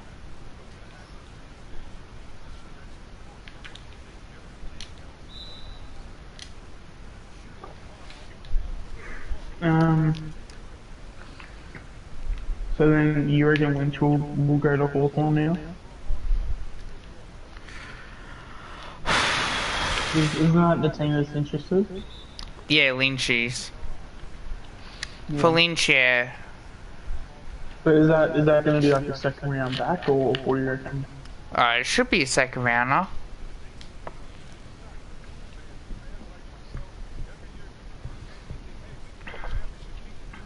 Yeah, I've got a feeling it's going to be like a third though.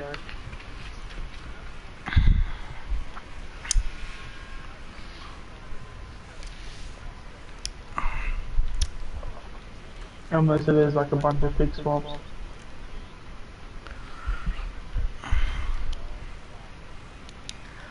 I think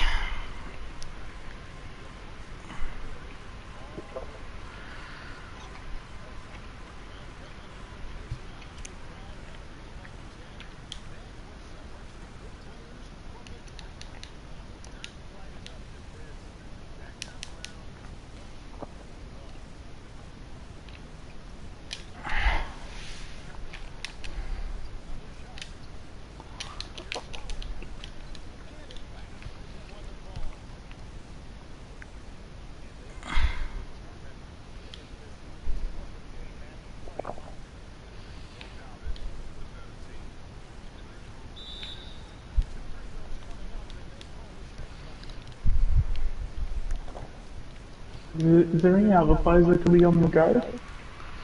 I don't think so. Not no one that.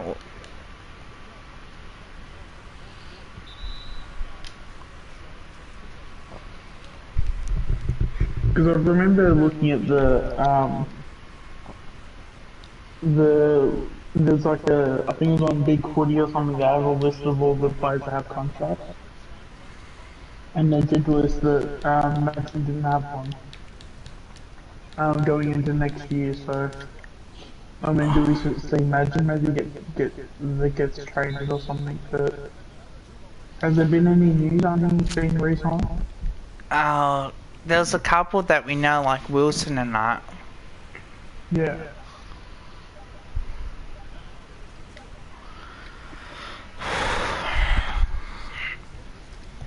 But yeah, I don't think Madison is signed for next year.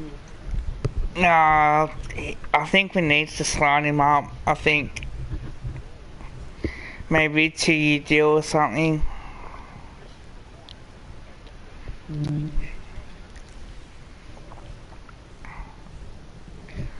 97.4.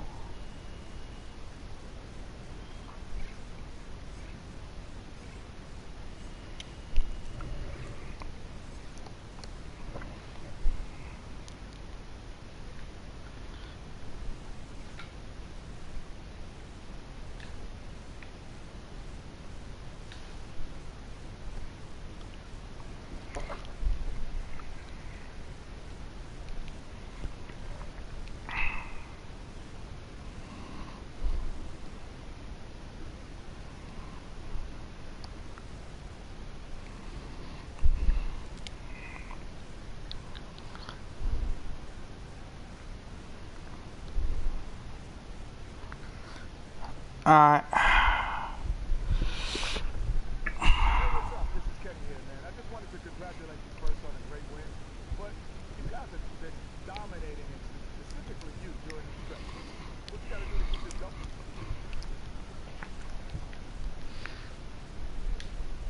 keep it going, man, that's the big question yet. I can say one thing, though. This streak has been one of the best experiences, man, since I started playing. The locker room is closed, guys are checking their egos at the door. And everyone is, having fun. I mean, that's what we're here for the night, right? It's to have fun. It's a game. You got to enjoy it. Well, I'm having fun talking to you, man. Keep it up. Thank you, sir. 126 points, 3 rebounds, 0 assists. That's a big game. Alright guys, so that's going to be the end of the stream. Thank you for watching. Check out Ultimate Greatness YouTube channel. 4 hours of stream, can you believe it? Also like, comment, share and subscribe. Check out for any more videos coming my way. And Ultimate Greatness way as well. A massive shout out. Also check out Swoop Luke, Magpie Season. They make great content as much as possible. And until next time, thank you, and that's the end of my stream for the night. And while we do that, I'll just read this.